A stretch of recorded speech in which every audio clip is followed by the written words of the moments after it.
I won't bless that guy, that son of a that son of a that poor son, that poor son, that son of a bitch. Hello and welcome to another episode of the Pro Crastinators podcast. Crastinators. Oh, I thought you wanted me to do that. The Pro Crastinators podcast. Crastinators podcast. I'm Ben Saint. The Pro Crastinators podcast. Ben Saint and Give and Take are here. Yeah. After a 1 week hiatus. Was there a week hiatus? Well, there was a week between the last time we recorded and Oh, I see. the usual 1 week hiatus. This is a 0-second hiatus because we weren't gone.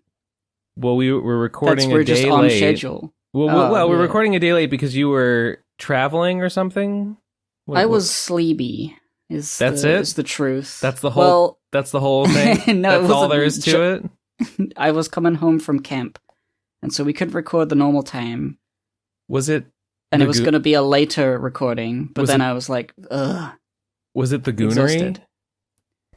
It wasn't a Goonery. That's a summer camp. It was just we have a Christmas camp as well. A Christmas camp? Which we just call Christmas camp. It's just like in December, everyone has good old Christmas fun. There's some activities and a Christmas dinner on the last day. It's really just a stay for a night thing. In like cabins somewhere? Yeah. Oh, okay. Like a family thing. No, it's the scout group. Oh, yeah. That I volunteer at. So it's the same like general scout sort of stuff. Yeah. I help out with the mentally disabled children. I make sure that they don't, do anything fucking stupid. yeah, definitely. Definitely. I make sure they have a lovely time. But it was very fucking tiring because there was a kid who is very hyper and needs constant supervision. And so I needed to do a lot of that. And by the time I got back, I was like, fuck, I don't want to do a fucking podcast. No. Okay. That makes sense. Okay. I see. Yeah, I didn't know what you were up to. I just knew you had come back from somewhere. Yeah. Cool. I finished your lecture. I actually got to the end. Yay! How, well, I mean, I hope you had a good time. Hope you enjoyed learning about stuff.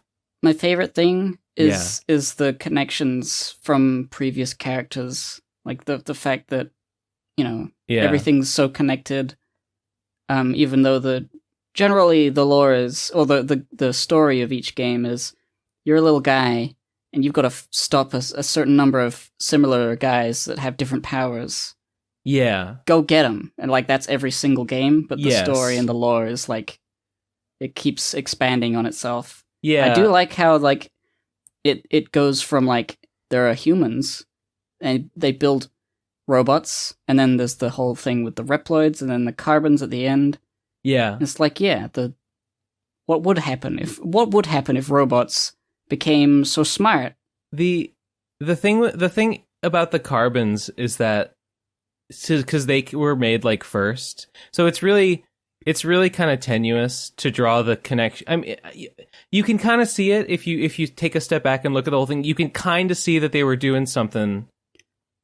I hear people talk about the end of ZX Advent and be like, oh, well, yeah, I think, maybe, all those human body parts and the immortal Reploid DNA that he says he's got somewhere in a vault somewhere, maybe he used those to build the first prototype anthro units, which became the carbons.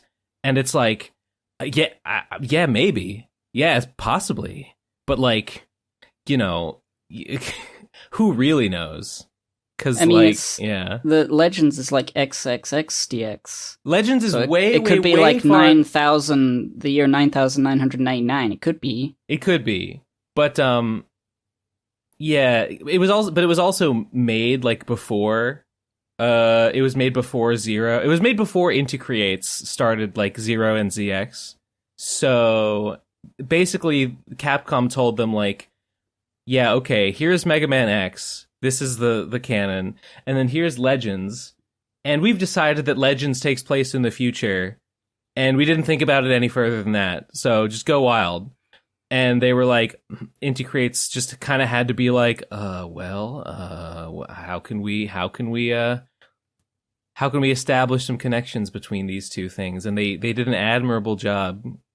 And I think people are probably onto something with that thing about like Thomas's threat at the end of ZX Advent being related to the Prototype Anthro Unit project. That seems like it makes a lot of sense, but it is ultimately speculation. Yeah, that's just. I wish we got ZXC. Wish we got Legends 3.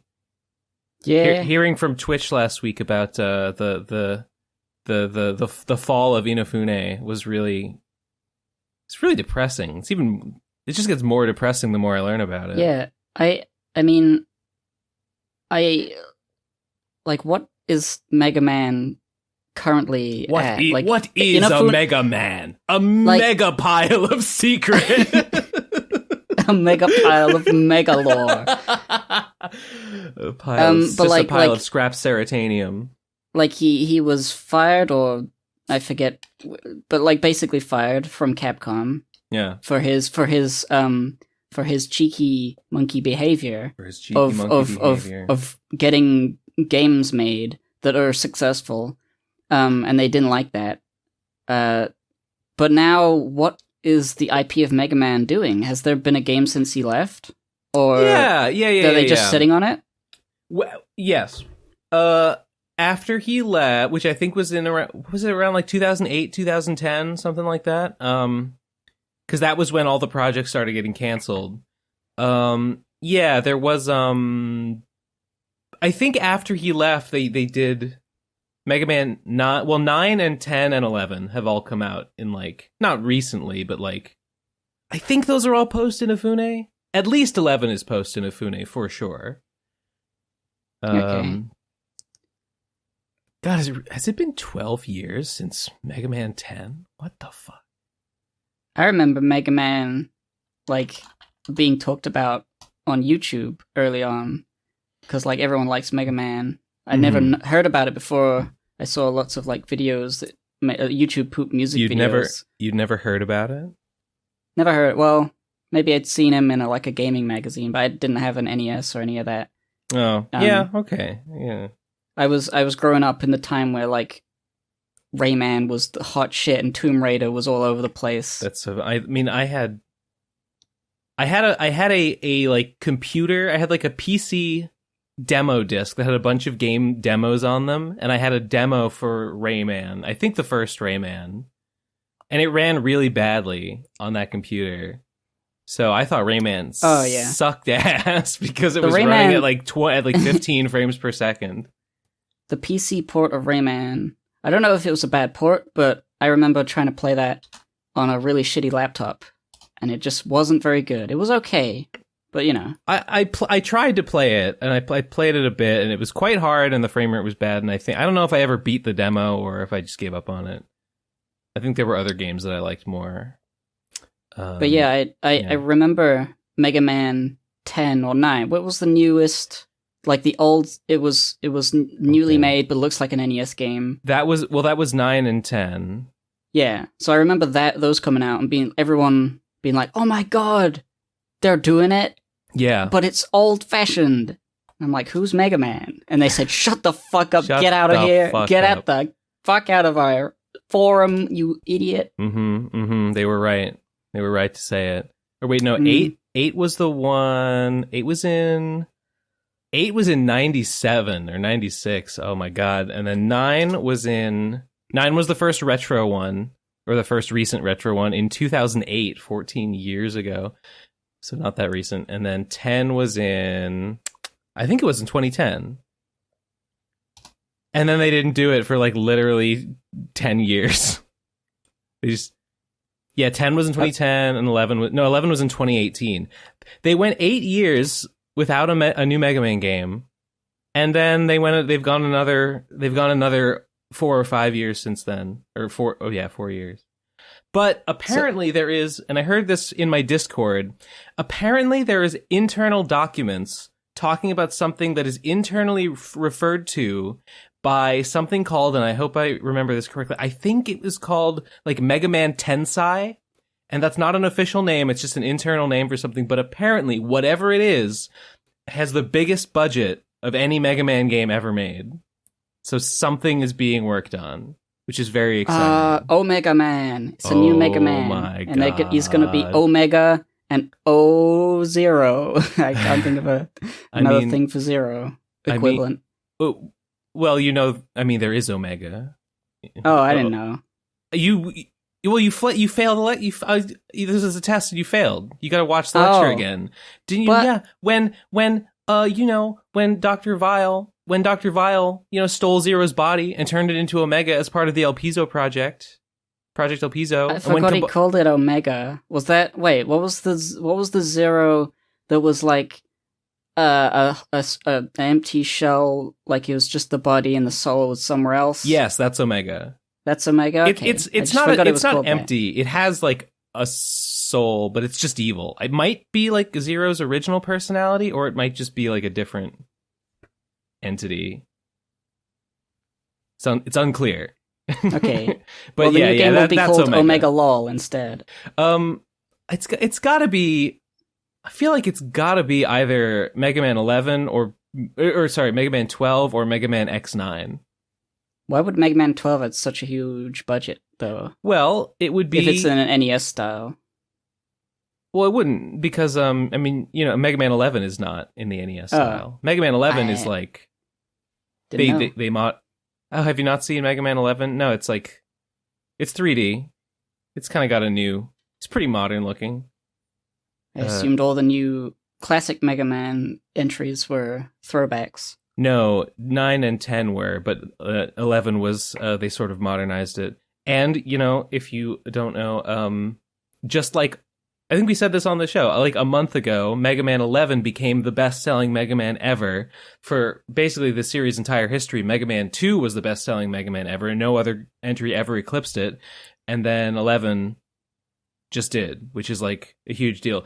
So it doesn't, from a business perspective, it's not that shocking if they're like, well, we got to do another one. And I think it's just got to be 12, right? Like it's got to be 12 or maybe X9. Because the market has shown that the demand is there. Yeah, I wonder, because like all the, like not spin-offs, but like new parts of the franchise, the X, the Zero, ZX, Legends, they're more lore heavy than the classic one, which is just sort of a monster of the week kind of. Yeah. Wily's back at it again. Beat him up. Pretty much. More or less. So Inafune would not be needed for a classic Mega Man. As much. Not that they necessarily need him at all, but if they wanted to follow on like the story that he had written. Maybe, making an X game would be difficult without any input from him. I don't know if Intercreates is still working for Capcom, but if they could get Intercreates to just do whatever game they're doing next, I feel like that's gonna work just fine because they made a bunch of really good Mega Man games, and they made 9 and 10 and 11 without Inafune, I think. So, that's doable. That's doable. I'm hoping that whatever that big project is that's being worked on internally, it'd be cool if it comes out, and it would be even cooler if it gives my video a big algorithm boost when everyone's like, "Oh my god, X9 is here. I can't believe it. We can revisit my favorite character, Axel. Finally, we can return to A-Trans. We can once again step into Axel's shoes and A-Trans our enemies." Yes. Finally. There should be a new character called Falsetto. And she's a woman. Falsetto. It feels that's like a bass counterpart. Bass and falsetto. Bass should come back. I don't know. Base should come. Genuinely, Base should have been in Mega Man 11, and I don't know why he wasn't in it. He wasn't even in LDLs. It's actually kind of fucked up that Base is nowhere in Mega Man 11. You get Proto Man, you get Base, you get Quint, you get Zero, you get everyone who isn't Mega Man. Like all of the Shadow the Hedgehog characters. Put them all together in one game. Oh, and Proto Man was not in 11 either. This is so fucked up. That's so fucked up. What were they thinking? Games trash. Games trash. Trash. Yeah, if I play a Mega Man game, I will probably... Well, I don't know, would you say I should start with Zero because that's a good, like, self-contained series? That's the impression I got. They are good. They're really hard. They're some of the hardest games in the whole series. If I'm being frank with you. Dang. Yeah. I think it's generally agreed that those are like some of the classic ones might be equally hard, just basically out of like poor balancing. The Zero games are like hard on purpose. I'll be frank. I used save states. I used save states quite a bit in my revisit of the series because I just didn't want to replay levels over and over again to get that. Truly, the most valid way to play games that suck if you don't save state. Absolutely. Games that I already beat the level. I beat the level. Get off my case. It's so weird. Okay, Mega Man Zero has this scoring system that gives you a rank.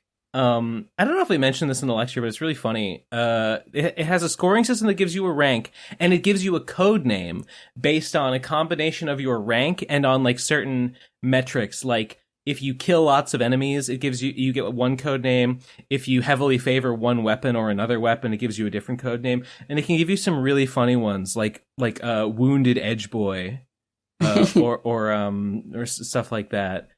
But it also like punishes you for like playing the game. Like if you use cyber elves, it's really hard.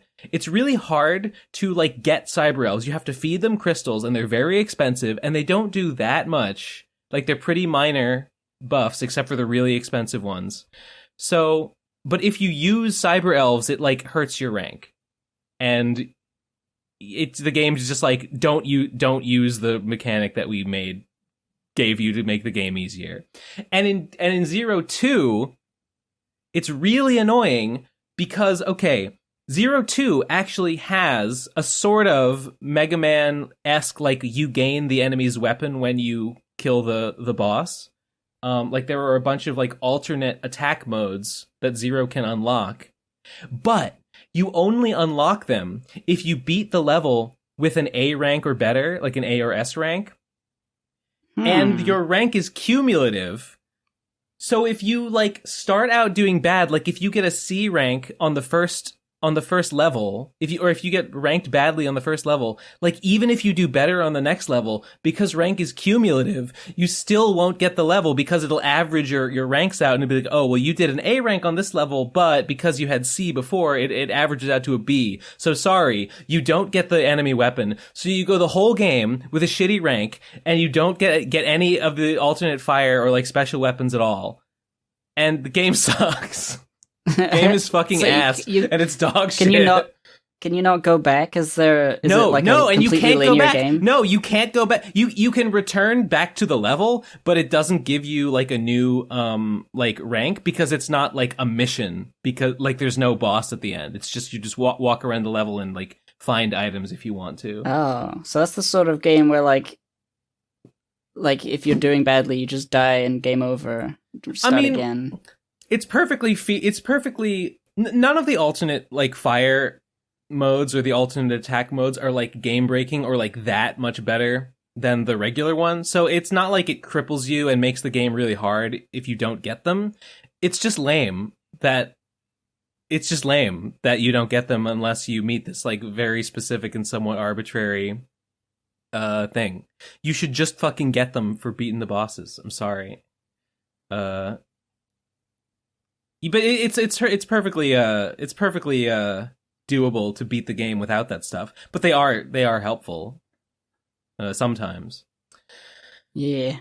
See, ranking and scores, I usually I'm like, yeah, whatever. I'm gonna get a low score. I'm gonna get a low rank. Oh yeah, because I suck. No, yeah. But when I was doing my replay, I did not give a shit. I did not give a shit about the rank, which was fine, except in 0-2, which for some reason gates like these fun little things behind your stupid rank. You're not allowed to have fun unless you have pain first. You're not allowed to have fun. You're not allowed to have fun unless you're a supreme edgeman. No wounded edge boys allowed. Only supreme edgemen can enter the secret clubhouse. And then 3 is the perfect video game. And then 4 is almost as good, except it's really weird, and they give you a stupid special weapon that sucks. But the game is like, no, it insists that it's good, even though it's bad. Okay. I'm realizing now that like your lecture on the lore of Mega Man has almost nothing to do with the enjoyment found in the games. Although you did talk me into playing Legends at some point, so I will try that. Oh, that does sound fun. You definitely should. You definitely should play Legends. I did. Yeah, I didn't really. Yeah, I mean, as the title says, yeah, it's lore. It's lore focused. Didn't really talk about the mechanics of the game except to complain about Axel's A-Trans and how it doesn't do anything. There's no point. There's no freaking point, man. Does Axel have a little buddy called Grease? No. Also, it's spelled AXL. It's not spelled AXEL. Because he's too cool. Axel. He's too cool for vowels. He's actually not. The game doesn't treat him like he's super cool. The game mostly treats him like he's a spunky brat. So, I don't know. Whatever. Well, hey. Hell yeah. Glad you watched that. You know who else watched that? Hundreds of thousands of people. 250, 250,000 other people. Wow. It just last night, it hit 250,000, and it has surpassed Kokoro Wish and Sonichu 102, and become my third most viewed video, past after, Sonichu 101 and Tails Gets Trolled. Wow. So, good job. It's great. It's amazing. Yeah, thank you. I wonder if it will eventually surpass Tails Gets Trolled. Maybe if it gets a big algo boost at some point. I've seen people who are just like excited to see a long video, so I feel like people would more likely click on an 8-hour big obsessive video game thing. I was looking at my metrics and I saw, how it shows you like views per. You can see how many views it's gotten per hour for the last 48 hours. Yeah. Well, I was looking at that and I noticed that like a lot on several times there's like a spike in views around like 7 p.m., 8 p.m.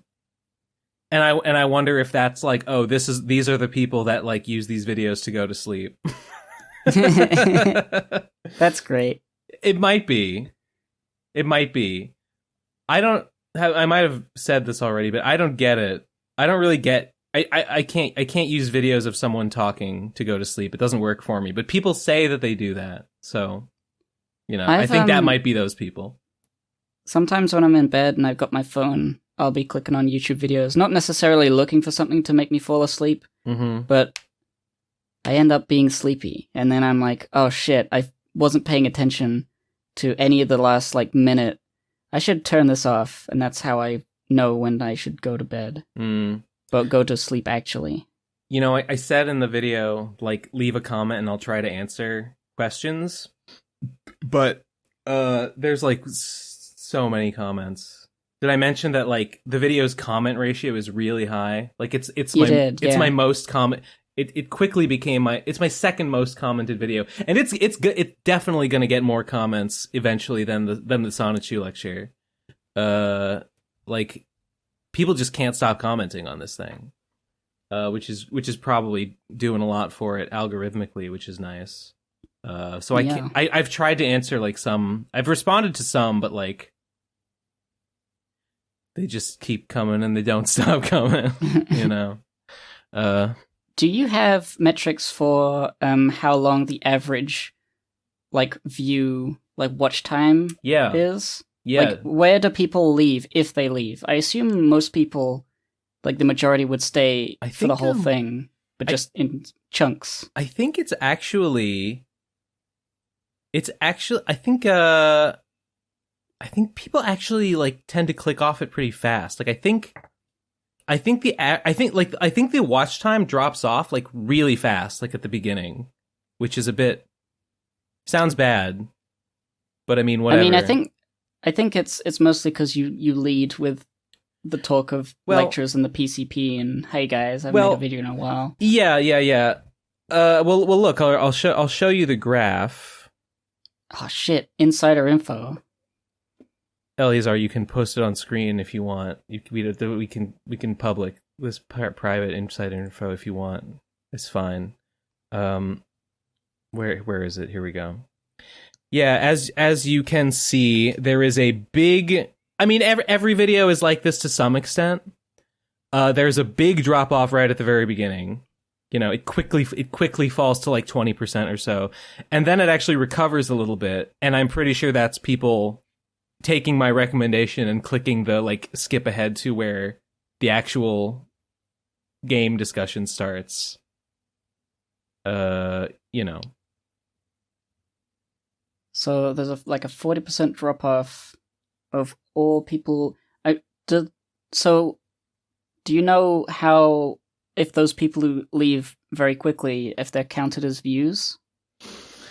Or is that information like secret? I think they are because I know that views are separate from unique viewers. Because I know that the video has around 100,000 unique viewers. So yeah, I think that one account revisiting the same video multiple times does count as multiple views. I think. I would imagine so. Yeah, pretty sure. Well, let me show you. Okay, here's the similar metric for the Kokoro Wish lecture. Just to give a side by side comparison. I know I've definitely done that thing where I'm like scrolling through videos and like I click on something thinking, yeah, this might be interesting, and as soon as it's finished loading, I'm like, nah, actually, I don't wanna, and I leave. I'm pretty sure that doesn't count as a view because it's like half a second, but who knows? I'm looking at that. Okay, the stupid Discord is taking a second to process this image, but looking at the Mega Man graph, I'm not sure what those like big spikes at the end are. I'm curious about that as well, but I did notice there's a bit where it could be that the people's favorite games they want you to talk about, and they click on that time code. Who would that be? Yeah, let me because I saw there was a part near the end half where it's like most rewatched place.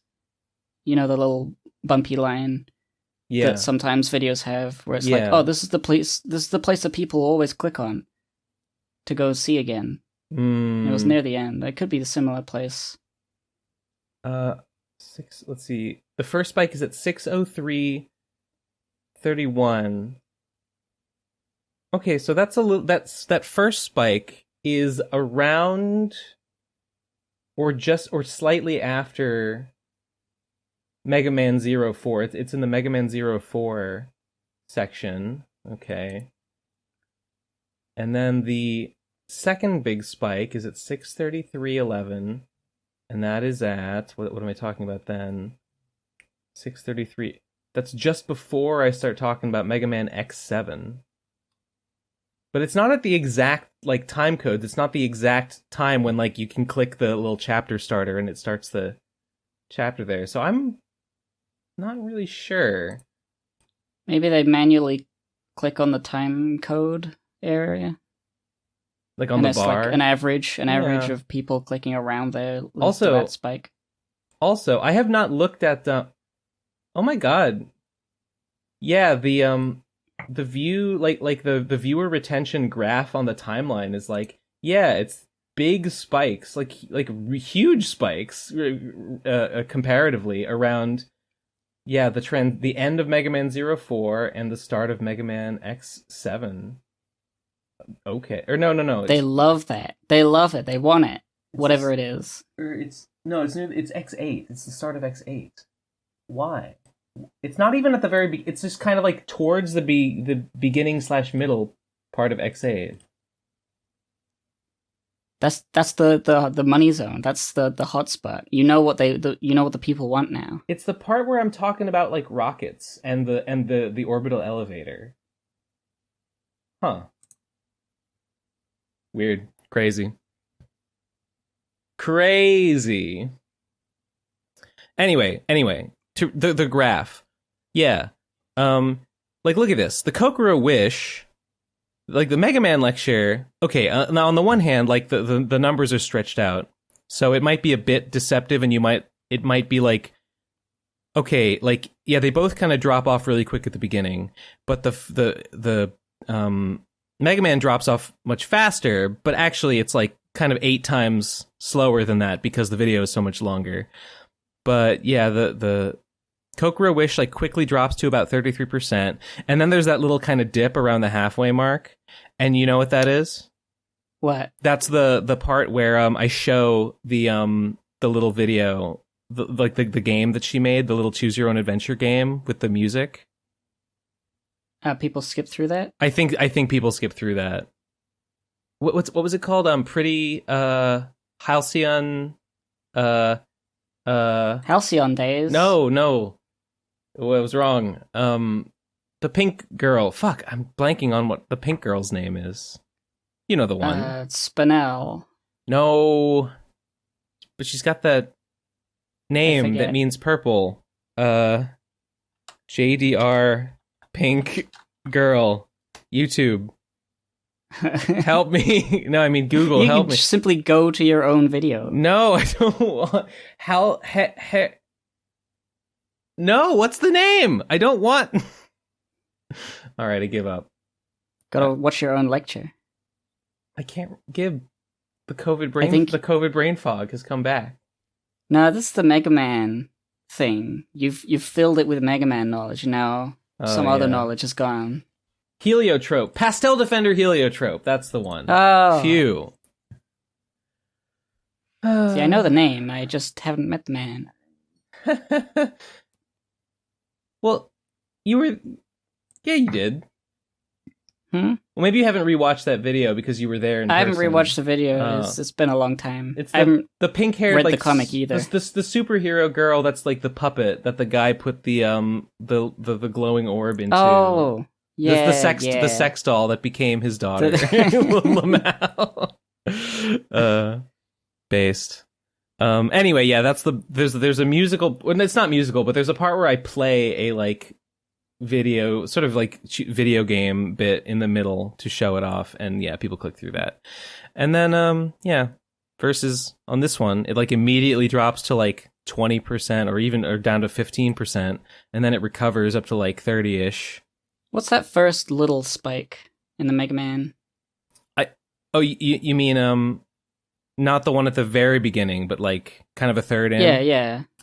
Third in. Is that where you start talking about X or something? I gotta check the analytics tab. That's at 2 hours and 22 minutes. So that is... No, that's in between when I'm talking about Mega Man X and Mega Man 2 The Power Fighters. No, sorry, Mega Man 7. Between Mega Man 7 and Mega Man 2 The Power Fighters. Yeah, I don't know why there's a spike there.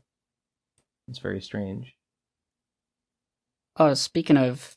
Well, there's not really much to say, but like Mega Man knowledge has made me like, oh, I remember when Game Grumps played Mega Man 7. That was like the first game they played. And I go back, and it's like, I remember this. This was good. Why is this not a thing anymore? Dang it. Mega Man's happening, and they're just chilling out and joking. Were they playing Mega Man 7, you said? Was that the one? Yeah, it's like got the guy with the big chin robot. And he's driving a little thing. Not Gutsman, the guy who sells stuff. Oh, Otto. Yeah. I recognized him in the lecture when you pointed him out. I was like, wait, I know that guy. That's from Game Grumps. That's the guy in the Game Grumps playthrough. There's, And it's like, oh, Proto Man told you to burn the trees in the forest. And there was that whole bit they did. Seven Asses is from that game. Do you remember Seven Asses? Do you ever watch... Did you watch Game Grumps at the time? I've definitely heard Seven Asses before.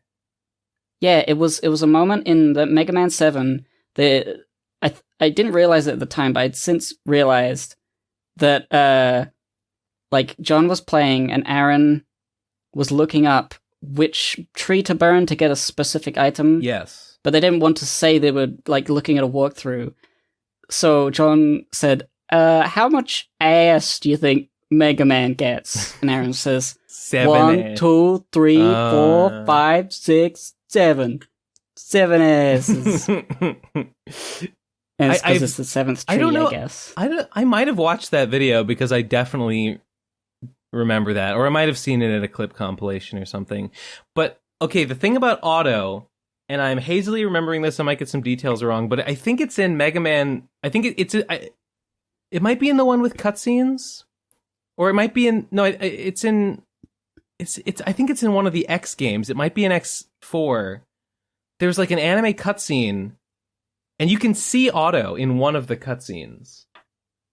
And it's like Otto is like canon in X, but only in a cutscene, and it's like an Easter egg. But he's there, and it's a little wacky. Hang on. Gotta find more like autoerotic asphyxiation, am I right? Yes, gamers? yes. That's right. That's right. Very good. He just chokes you. And that's the game. Oh, no. Otto has a small cameo in Volt Catfish's introduction scene in the PlayStation, Sega Saturn, PC, and Mega Man X collection versions of Mega Man X3. Oh, it's in like a re-release. It's in like an additional cutscene added to a re-release of X3. He's like sitting in the background. He's like sitting in like a Japanese style house, like sitting on the tatami mats watching TV or something. And then Volt Catfish like swoops out in front and goes like, "Rah!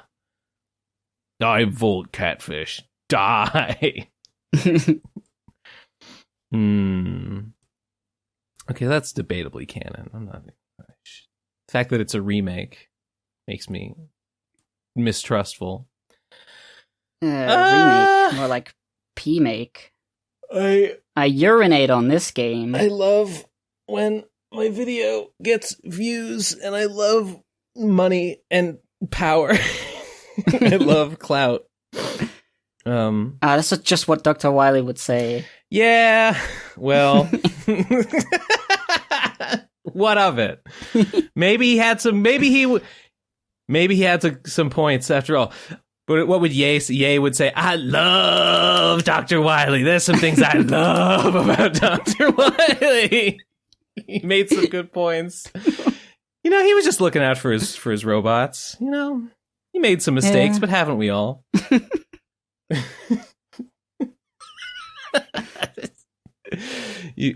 just thinking of like a YouTube version of Mega Man where like Dr. Light is a YouTuber and Dr. Wily re-uploads the video, but he changes it. He changes it to make it evil. I'm thinking about a future, because like we're getting on towards 20xdx already. I'm thinking about a future where like Dr. Light and Dr. Wily are like guests on the Joe Rogan podcast, like arguing about like whether I don't know, like whether the double gear system is like the future of robotics or something. You're thinking of using 2 gears? Wait a minute. What? Wait a minute. it's like the human, a police human, the robot police, the robots the police are using now are too dangerous. They kill indiscriminately. We've got to build robots that can make moral judgment. We've got to advance AI to the point that they have human intelligence. They can make moral judgments. Wait. Dr. Wiley, let me go back to your what you were saying. You're saying you want to add a second gear? You're saying you two gears though? That blows my mind. I've seen one gear. One gear I've seen before. Those little what do you call them? The Boston Dynamics dog. Those are robot. really. I know that was a really weak Joe Rogan impression. I'm sorry. I'm not that familiar with the man's work. He just sort of is a big guy and he mumbles, isn't that the truth? Yeah, there's not really like anything that distinct about the way he talks. It's mostly his mic quality. It's like the radio voice, like the ASMR deep guy, and he's just sort of like, wow,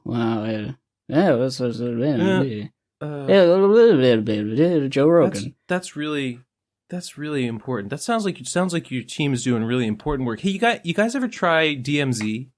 You guys ever take mushrooms? I don't know. That's my best. It's my best. It's my best impression.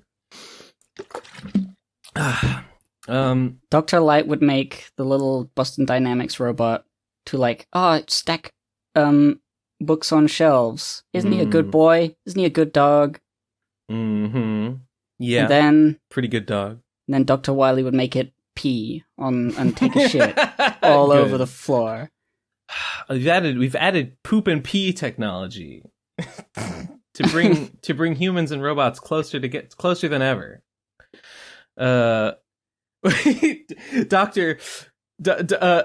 Master Thomas at the end of Mega Man ZX Advent. Master Mikhail, we've since the equality laws, humans and robots. We for equality, humans no longer poop and pee. But what do you think we did with all that poop and pee, huh? What do you think? Do you think we just we were going to use it for something? We're going to use all that poop and pee. It didn't just go away. We saved it. It's the future, Master Mikhail. Oh no! What do you think we did with all the poop and pee? We've condensed it into a new material that we can use to make new robots. Robots made of poop and pee. We used to build Elysium. This is the future. Diarrhea. Lol. Okay. Hey Lois. Diarrhea. Hey Wiley. What? Diarrhea.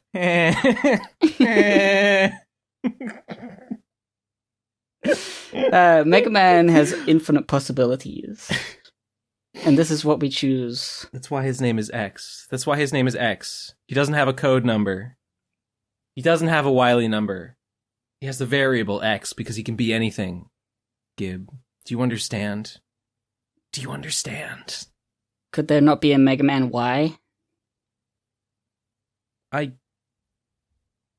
I guess, there's in like the toy line, there is a, you know how in Kingdom Hearts, right? There's Key, like the Key Blade. Some say Kai, but the meaning is the same. Yeah. And there's like a dark evil X called Kai. Mega Man Key. Yeah, I think, yeah. Some say Key, but the meaning is the same. Mega Man Eeks. What's his? He has a slightly more long name than that. Magnificent Man. He's like a dark copy of X, and he's like gold and black. Metal X.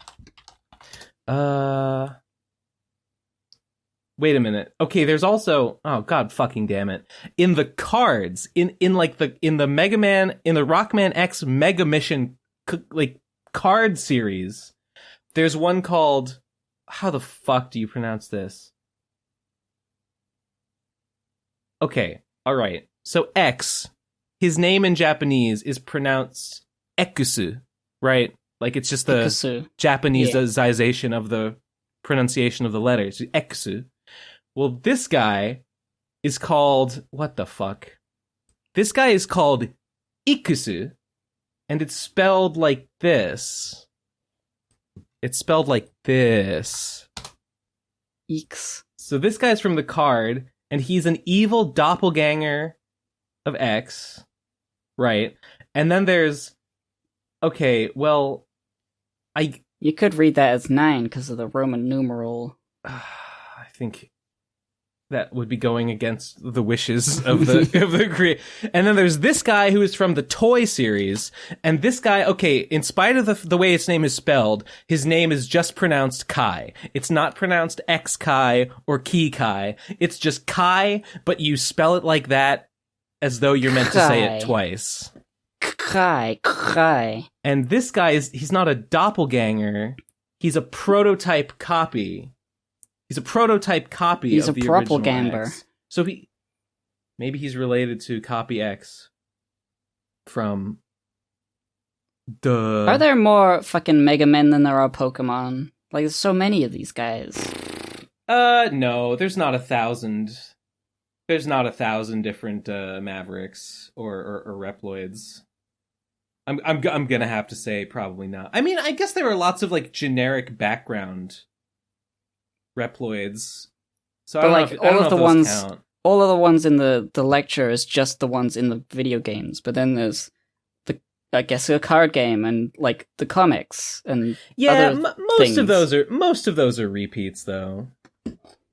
Most characters and Mavericks like reoccur in the different cards and games and stuff. It's just each version has like a few new dudes. A few new dudes. And I guess there are all the sub bosses, like, there's like the block golem. I wonder if you added up like all the different...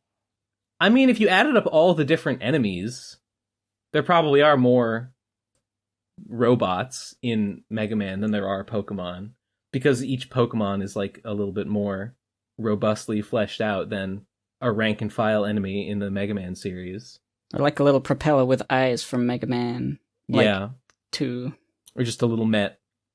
You know what a Met is? I don't even... Metropolitan. I didn't even mention Mets. Mets are the little guys in the classic Mega Man, the little like black guys under the hard hat. Oh, I like those guys. Yeah, and they come in different like varieties sometimes. They're just little Mega Man Goombas. They're sometimes called Metals or Metars or Mets. I think in English they're usually just called Mets is what we've settled on. And they're even in Zero because there are cyber elves that can transform regular enemies into Mets. Just because. Just as a little cameo. Hey. Damn. There's so many things. So many things to say. Twitch, I was talking to Twitch a little bit in the guest server. And he said, like, he could go on all day about Mega Man, and like it really is just no end of like facts you could bring up and be like, did you know that in this one game some fucked up shit happens? And you say, yes, of course, every game is like that. Idiot. I just assumed. It is pretty cool. Like just the sheer quantity of little stories and characters and stuff. Yeah. I like a really robust universe. Yeah, it is pretty robust. It's pretty robust. And but it's a little annoying that like I'm getting a lot of comments that are sort of specifically doing the thing that I like didn't do, which is being like, oh well, actually, this is the X is the explanation for something in the games, and it'll be like some fact that's like from the manga or from like a cartoon or from like a book or something, and I'm like, I kind of tried. I mean, the mangas and the cartoons are specifically an alternate canon. The books, generally, I would say probably are like legitimate canon, although they are mostly like kind of after the fact. There's sort of a lot of it is retcon stuff, which is fine. But like manga stuff is like it basically doesn't count unless it's like something that's very strongly hinted at in the game, and it's like reasonable to be like, this is probably what the game was trying to say. And even then, you kind of have to debate it. I gotta pee quickly. Okay. I'll be back. Okay. I'm back. Wahoo! Wow, we've been going for almost an hour. Wow. That flew by. I want to talk a little bit about something I mentioned last time briefly. Yeah. The idea of going hibernating because it's cold and I just want to sleep. I tried it out. Well, I didn't really try it out. It was just sort of. Well, the idea is, I'm done with like friendship ended with toil. Now sleep is my best friend. I just want to sleep for the whole rest of the year. Makes sense. I've realized that it's a little like difficult to feel good at the same time. Like it's nice to indulge a bit, but like I feel bad that I'm not doing the things I got all this Clarissa stuff to still do. Yeah. So I'm gonna change my approach.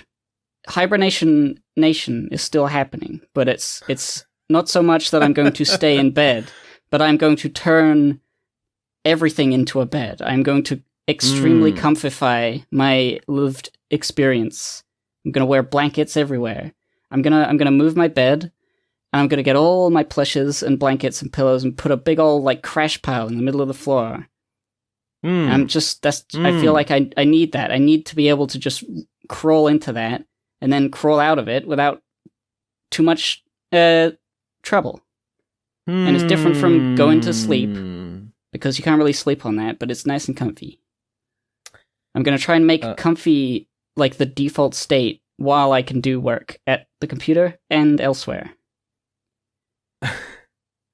I think it's a worthy endeavor, and I wish you great success in it. Yeah.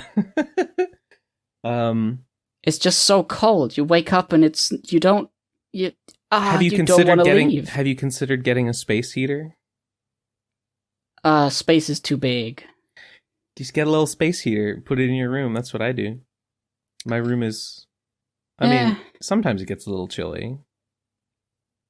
I mean, all I really need is a blanket, and I'm fine. There's something to be said for a blanket that's cozier than just a heater. Yeah. I don't know. Feel like depends on the degree of chilliness we're talking about here. I feel like it's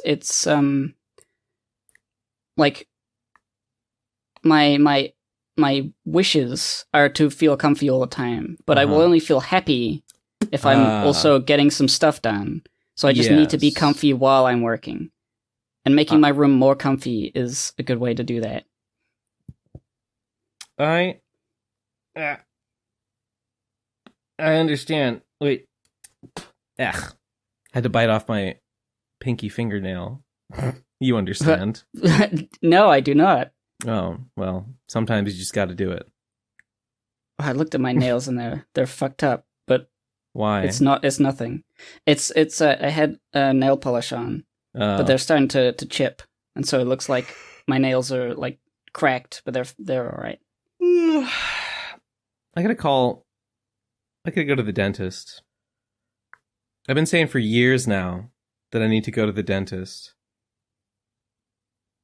You know what I decided?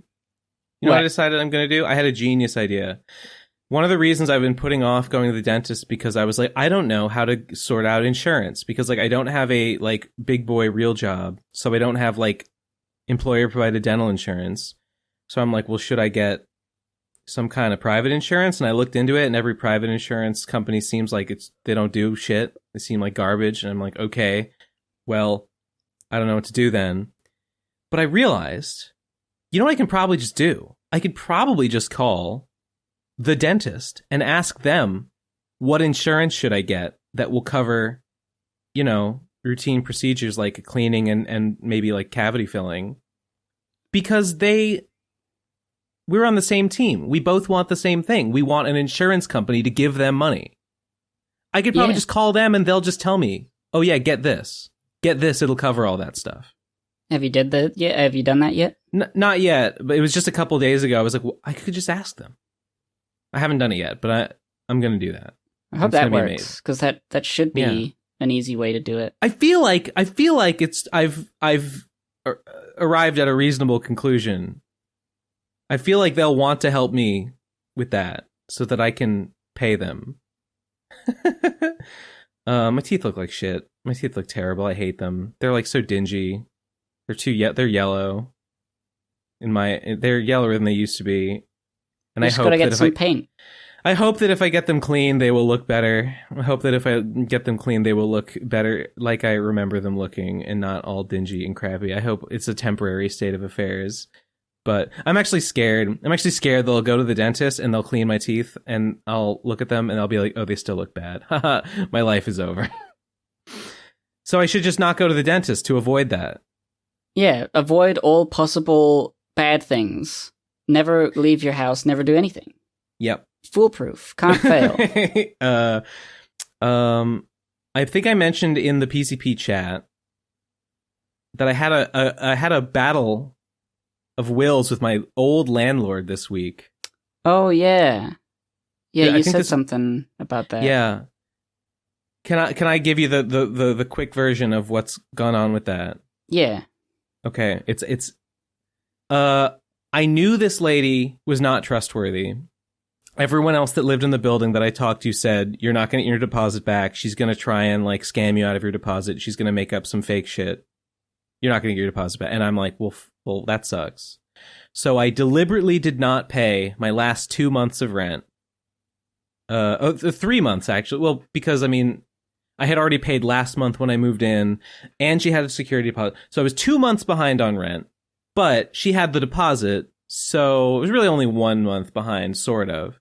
So that was a couple months ago. I moved out, and kind of just to be a dick, I knew that I was 2 months delinquent on rent, but I kept texting her and being like, no, I didn't do it a bunch. A couple times I texted her like, where's my deposit? No, you're going to give me back my deposit? And then this week she messages me back to be like, she was going to send me a bill, or she was like, I'll send you a statement. And I think she had my like zip code wrong or something. So like I didn't get the statement. So we had to figure that out. But anyway, cutting to the chase, she says like, you're behind on rent. You owe me a lot of money. And then she sends me a bill for like more than 2 months rent. She sends me a bill for like $1,600. And it's like, you owe me 2 months rent.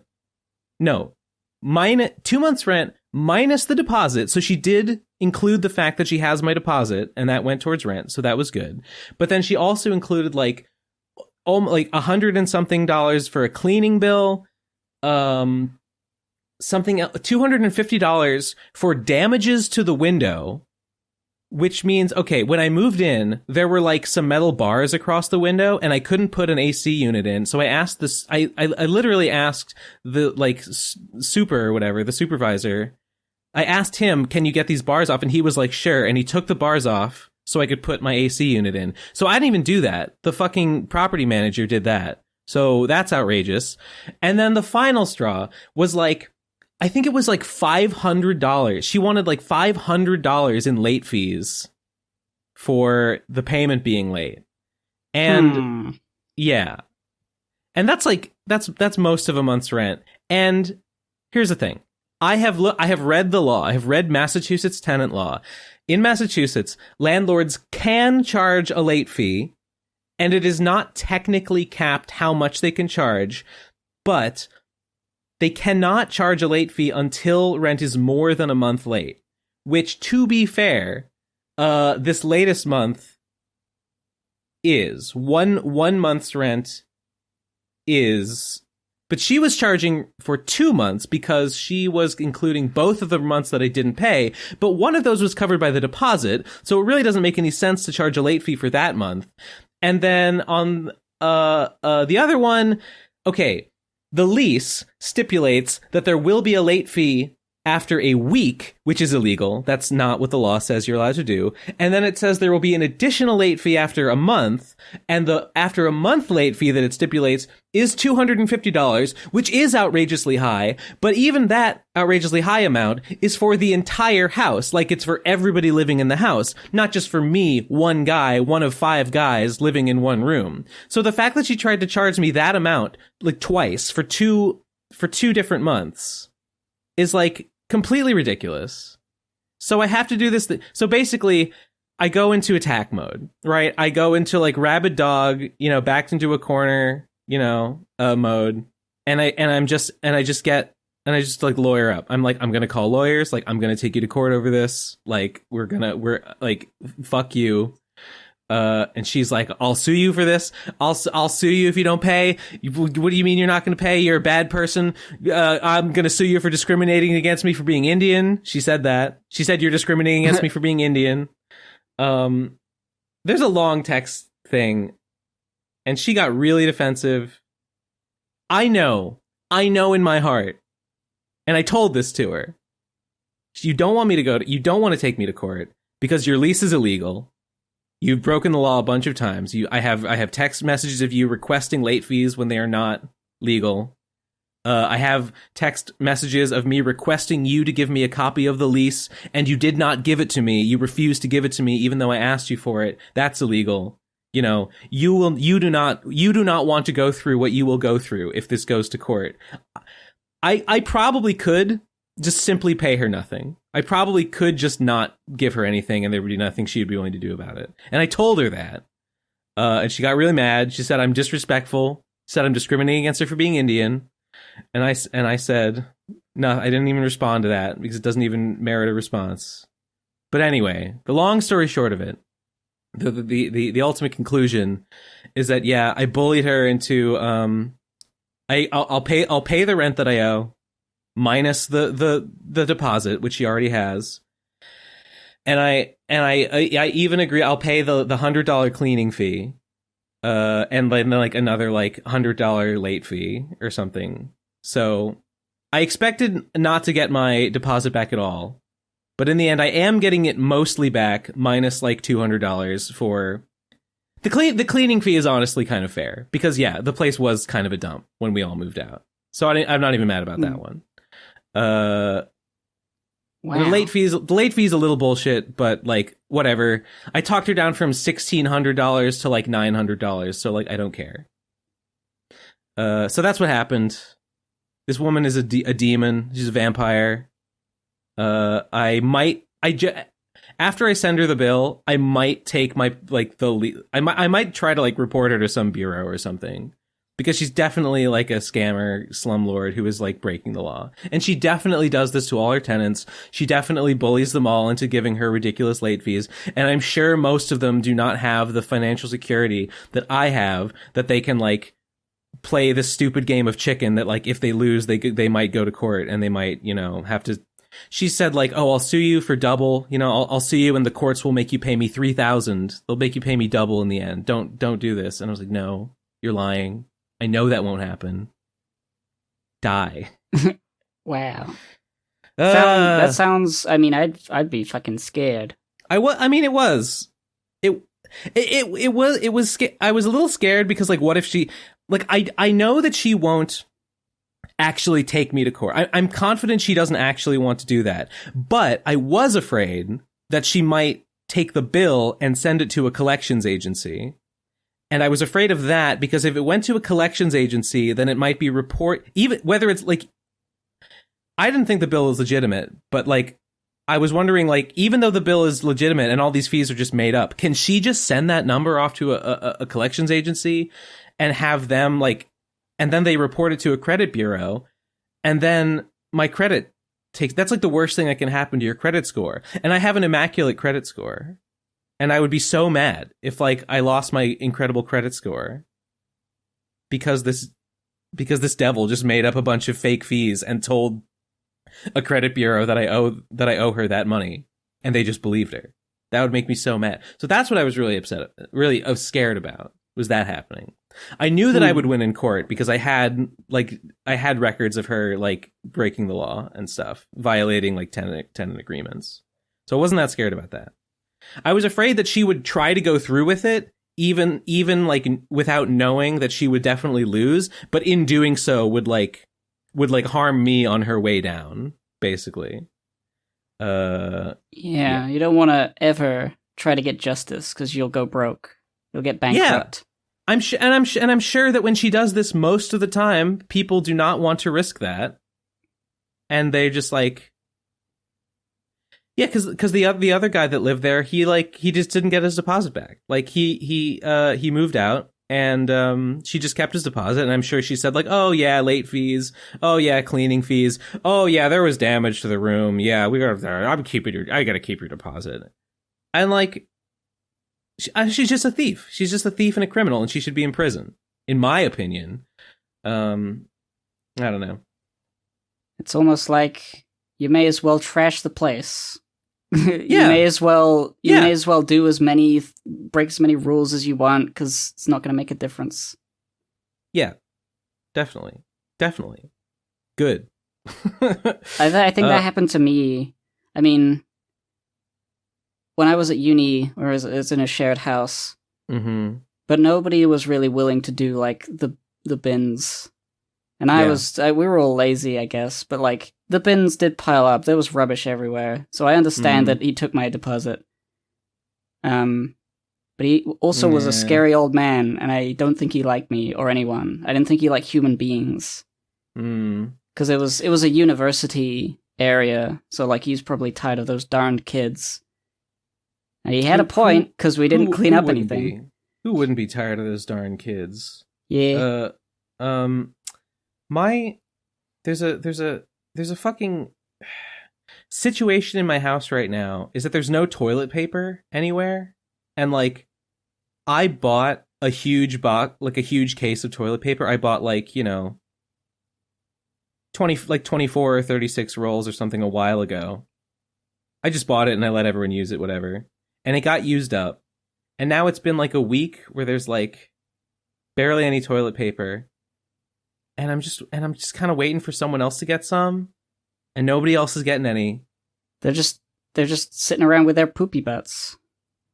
I don't know what they're doing. I don't know what they're doing. Like, does everyone just have their own in their room that they're like hoarding for themselves? Possibly. I remember I did that because I didn't like buying stuff for these people. I mean, I would have it in my room. I just bought a bunch.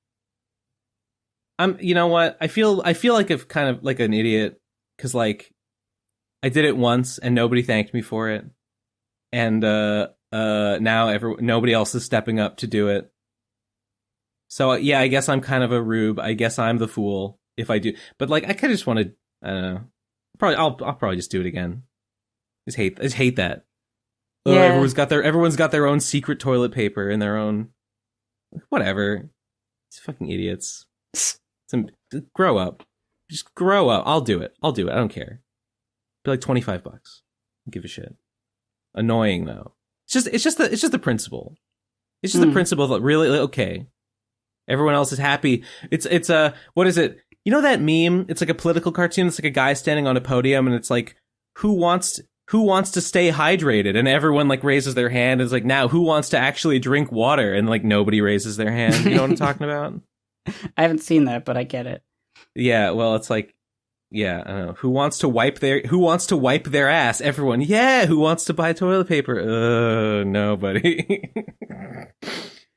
It's really just one of those, like, if you don't communicate with the house, everybody is gonna hope that every other person does the things that need to be done. Yeah. Well, somebody's got to do it. Obviously, somebody. All right. Here's what I'm gonna do. I'll do it again. I'll do it one more time. I'll buy a big case of it one more time, and then when that runs out, I'll put a message in the group chat and be like, "Hey guys, I bought toilet paper for the house like twice now. Could somebody else do it? Could somebody else just do it, please?" That's my plan. Good plan. Yeah. Let them feel guilt. At least they will be in pain slightly. Name and shame. Name and shame. That's the move. Yes. There's also rats in my house. Maybe There's they were also- using the toilet paper. Yeah, the last place had mice, which was gross. This place, apparently this is a new problem that was not a problem before. Like, other people have lived here for years and this has never happened before. But there are like rats in the kitchen now, and everyone is freaked out about it. And there's a new landlord kerfuffle because, and I didn't do this, but one of the other people here called the landlord and I guess threatened the landlord with like, we're going to withhold rent until the rat problem is done. And apparently that didn't go so well. But like they said like, okay, it's being handled. They've got pest control guys on it. Pest control guys are coming and they are checking on the house and they are leaving traps and they are leaving poison and they are doing whatever they do to get a house pest free. So like, okay, cool. Glad it's being handled. So we did not withhold rent this month. I really hope it doesn't come to that. I really do not want to get into a thing about it. However, the rat situation is untenable. It is unacceptable that there are rats in the kitchen. Like, that's disgusting. That's vile. Yeah. Is it like rat poop just on the floor sometimes? I have not seen any rat poop. I have seen the rats, like, eating out of the garbage. Yikes. Yeah. So, I mean, you know, we're all pretty upset about that. Did you see Summoning Salt called me a nerd? Oh, I did. Lol. You messaged or like added them on Twitter I said get owned. with your video being top of search results for Mega Man or something. Yes, when you searched and this was not signed into my account, but when you searched, what was it? When you searched Mega Man on YouTube, the first result was my video. The second result was like a music video called of a song called Mega Man by somebody called Tay K on a channel called The Shooters. And I don't know, I've never heard of that. But whatever it is, it's got 25 million views. And then the third result was the Summoning Salt Mega Man 2 speedrunning video. So I told Summoning Salt to get owned. And he responded. And he said get owned. He had a little image. The image was him. Or I'll just post the image because it was kind of funny. Eleazar, showed on screen right now. Oh, I see. He typed in nerd. He got you. Top of the list. Top of the list. Top of the list. Hey, you know what? That's clout. He ratio. I think it should be illegal to ratio someone when you have more followers than them. My tweet at him got like 300 or 400, and his has 1,300. His reply has 1,300 likes. I don't know. He's got 100. He's got 100,000 followers though. I don't know. I think that spiritually I ratioed him actually. The moral victory. I think I would definitely call this a moral victory 100%. For sure. Yeah. Base. Damn. Trying to think of a... Yeah, I can't think of anything off the top of my head. You want to go to voicemails? How long have we been going for? It's just been an hour. I feel like it's a little early. An hour, 20 minutes. It's not that. I don't know. What are you thinking about for Christmas? I asked my mom. She asked what I want for Christmas, and I said I would like an immersion blender. I would maybe like one of those magic bullet blenders. I would maybe like a rice cooker. But apparently there already is a rice cooker in this house. It's just like the parts are like not together. I might have to like find the parts. Just like X in Mega Man X 2, I might have to like fight the X hunters to collect the different parts of the rice cooker and then put it all together. Oh shit! Wait, One Piece. Oh fuck! I didn't read this week. Oh, you gotta read it. There's a new chapter. We gotta do our corner. I guess we could read it right now. We could do this the same thing as last time, but you're the one reading it. Yeah, sure. Let's do it. I completely spaced on One Piece. I should have reminded you. I did see it, and I was like, I should tell Ben in case, but I forgot. It would have helped, but no matter. Okay. Chapter 1068, A Genius's Dream. Jerma985 is an emotionless voyage. These two once belonged in an organization called MADS. Oh, skip to this time code posted on the screen to get past One Piece. We should make a time code for that. Okay, so by the way, I realized that the pacifistas with the dark skin and the wings, the Luminarian pacifistas are the Seraphim. Yeah. Okay, I didn't put that together last time, but I understand. See, I don't want to say anything that you haven't read yet, so I'm waiting for you to make comments. I'm waiting until there's something that I can comment and definitely comment on. Wait a minute. The Grand Line. He pawpawed someone. Who did he pawpaw? Himself. He's gone. All of those parts that were falling off of him, and then he popped himself away. Oh, that's him. It's his robot guts coming out. Yeah, they were repairing him, or they were trying to undo the what do you call it? The pacifistation or whatever you would say. Oh, that's what they were doing? The Revolutionary Army were doing that? Okay. That's presumably, I can't remember if they say it outright, but when they went to Marijois to save him, I think that was one of their objectives, is to find and rescue Kuma so that they could undo the damage and maybe get him back to his old self. Okay. Alright. I want to create a kind of world with science, a world where energy is widespread all over the world, free of charge. Yeah, communism. Yes. Based. The resources that produce energy are fought over in many countries, which then becomes the seed for war. You can feel energy here, over there, and everywhere else, even though the world is full of it. If I can convert it to visible power, a large fuse of war. Oh, wow. Yeah, it's pretty good. He wants to give everybody what they need so they don't need to fight anymore. Everybody has free energy? Goddamn. Sounds like you're not really interested. I think a person that can make everyone happy is good. I'm not interested in being a hero, though. Oh, okay. Dynamic power source was able to power this ancient robot soldier. Okay. So he's looking into whatever powered this ancient technology. Okay.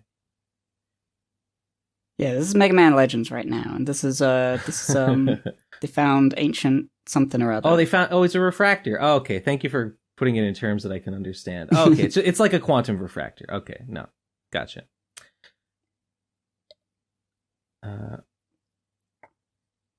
I step too deep into the forbidden story. I will be eliminated by the world government, just like what they did to O'Hara. That's not good. CPO are those who only act under orders of celestial dragons. But it's CPO, it's not CP9. They are at the top of the cipher pole. Oh, well, that must mean they're really powerful if the number went up.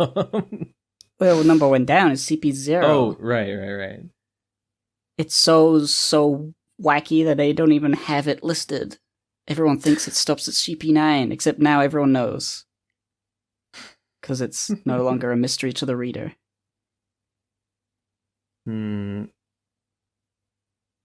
Shaka CPO is on the island. Okay. So CPO, I guess, is apparently here to kill Vegapunk because he knows too much about the Void Century. That makes sense. Sentomaru. Wait, who's Sentomaru? if you remember, he appeared at Shabaudi with the original Pacifista, and he was like in charge of them. So I guess we're learning now that he's like a Vegapunk like guy. Like he's on this island. I definitely recognize him. I remember there was information about like his like being the grandson of somebody important or the son of someone. Let me check. Oh, he's the captain of the Marine Science Unit. He calls Kizaru uncle, but that might not be. That might be a like a friendly thing rather than an actual family thing. You might be calling him like Osan or something.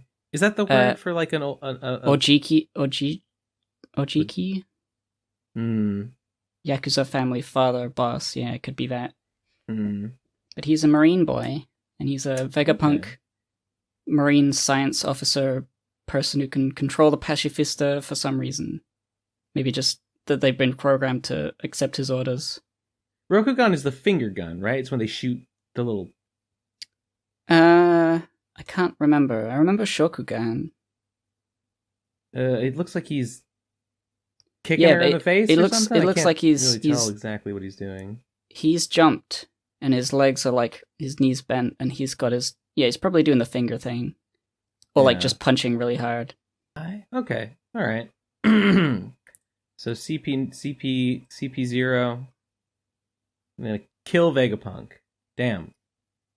The thing I got from this chapter mostly is that Vegapunk has his like, oh, this is my dream.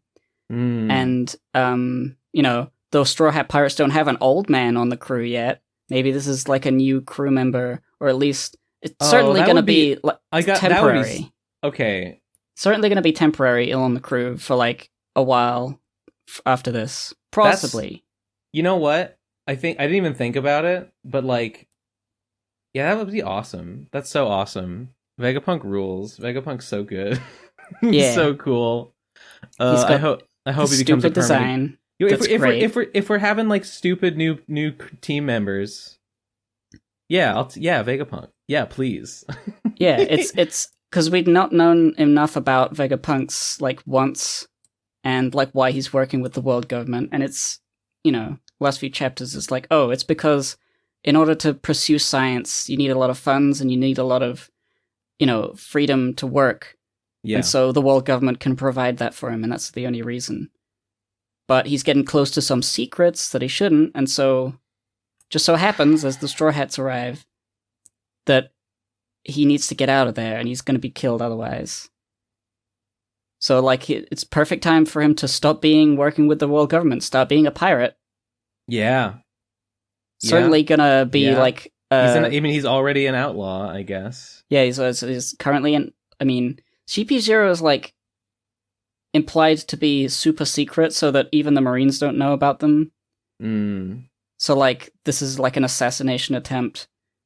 Yeah, he's not like publicly an enemy. He's not publicly an enemy, but like I don't know what will happen. They gotta take him out. It will be pretty cool if he gets a wanted poster after whatever's happening here. And then he's like, oh, cool, you want to join the crew? Or more likely, I think he's going to join the Revolutionary Army. Because if Kuma's going to drop in, obviously Jewelry Bonnie, his daughter, they're going to have a thing. There's lots of things that can happen. I'm excited to see what's going on. Because like, there's like, obviously, immediately, the two strongest guys seeing each other, Luffy and Lucci, are they going to have a rematch right there? Like, how the fuck is that going to go? So Kuma, he's still like, you know, a mindless robot. Like the Revolutionary Army basically like kidnapped him against his will to try and like undo the conditioning or the programming or whatever. I think it's not been made totally clear whether he has like no sentience. He might just not be able to move. Like he might not be like too far gone or anything. But yeah, it seems like because there was that part where he, during the time skip, protected the Straw Hats, protected Sunigo, the ship, from being attacked for like those full 2 years, and then he left, which seems like somebody programmed him to do that, because otherwise he's completely controlled by the world government and the Marines. Oh, I forgot about that. Yeah, Frankie or someone just sees him, and he's just sitting there, and then he stands up, and he leaves. Doesn't say a word. Yeah, that's fucked up. That's really weird that happened. He's probably going to be very sad if he arrives. I don't know why he's going there, but like if he's been like called somehow. You think he's going to Egghead? I mean, it seems the most logical place. Yeah. Like he got some sort of notification, and he's like zapping himself over there, and maybe Jewelry Bonnie will see her dad, but he won't be able to say anything. He'll still be like an automaton, maybe. Yeah. I mean, I just don't know. Just don't know what's going on with him. I mean, I guess who was it that said that he was an asshole? Was it fuck, what's Sharkman's name?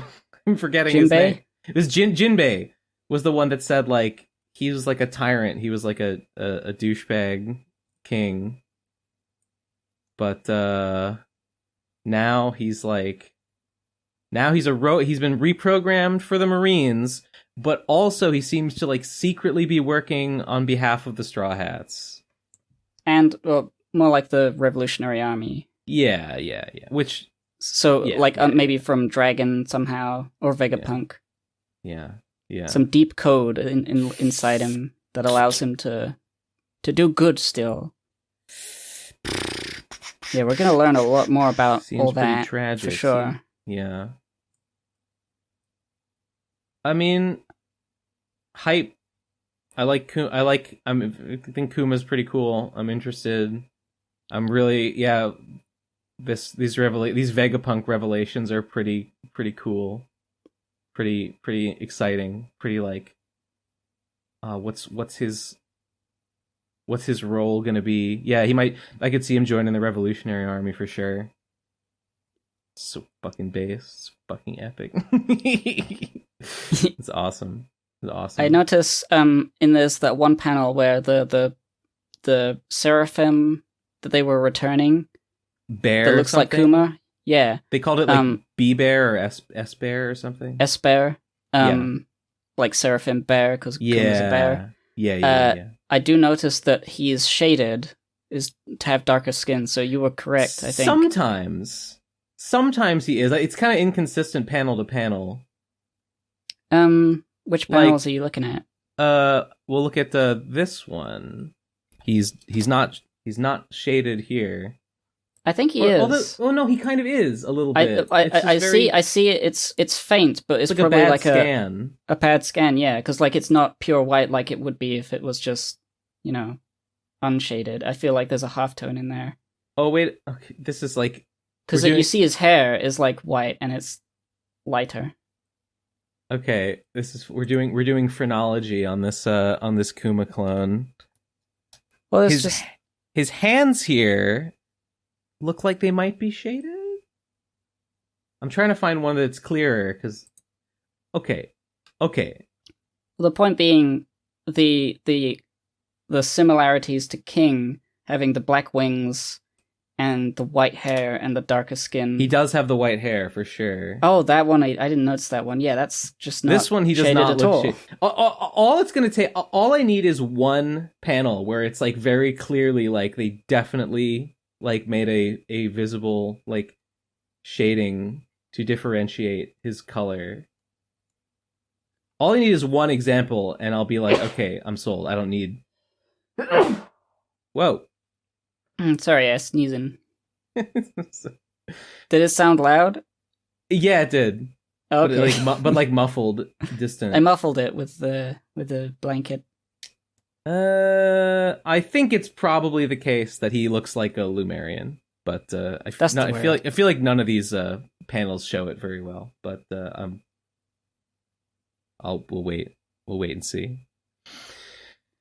Yeah, so like, I think I said last time we talked to One Piece that like, I don't feel like Egg Island is going to be particularly long. Definitely not as long as Wano. Not sort of feels, like... I mean, we just got here like 3 chapters ago. Yeah. And the battle is on. Yeah, already, like, Lucci and Luffy are there. Fighting is happening. And I don't believe anything else is going to come up other than Kuma. I feel like this is going to be like a short confrontation followed by maybe Kuma arrives to save the Straw Hats and blasts them away somewhere because Bonnie is with them. Yeah, it doesn't feel like they're setting up like a big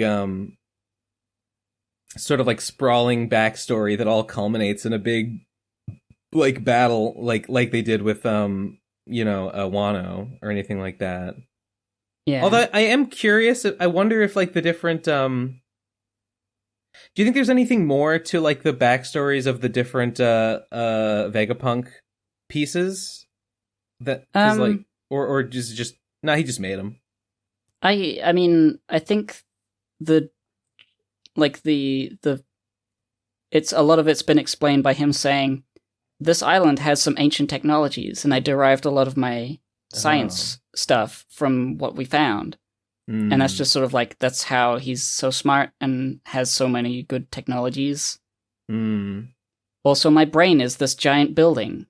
And it's gathering information. That's also helpful, yeah.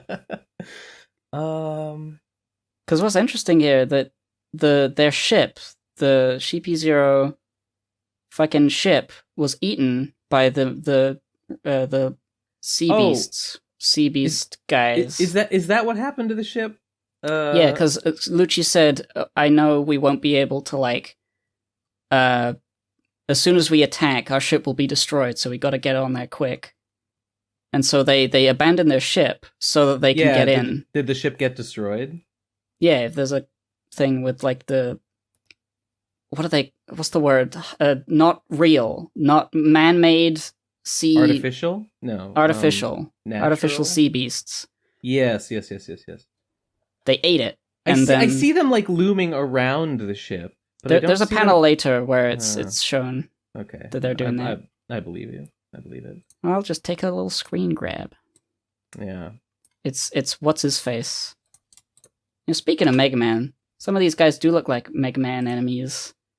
Oh yeah, these little robot eyes. There's two robot dudes among the Vegapunk people. Just some of them look like robot. No, there's 3. Well, there's 3 if you count Daft Punk. There's Daft Punk, and then there's 2 like the little like clanky like oval men. Yeah. They're definitely Mega Man people. Definitely Mega Man. Actually, I mean, Daft Punk does look sort of like the valiant enemies from X4, Vile's like soldiers. So I guess they're all Mega Man. Actually, when you really think about it, I have to wonder how strong like Lucci and Kaku have become since Water 7 and all that. Yeah, because they're the top level guys. This is the level of guys that were at Wano with their funny masks, playing like Othello or whatever. At Wano? Yeah, there was the 2 really tall guys holding masks on their face, and then the shorter guy with just sort of goggles. What? And they were like in a room. What? And they were like, the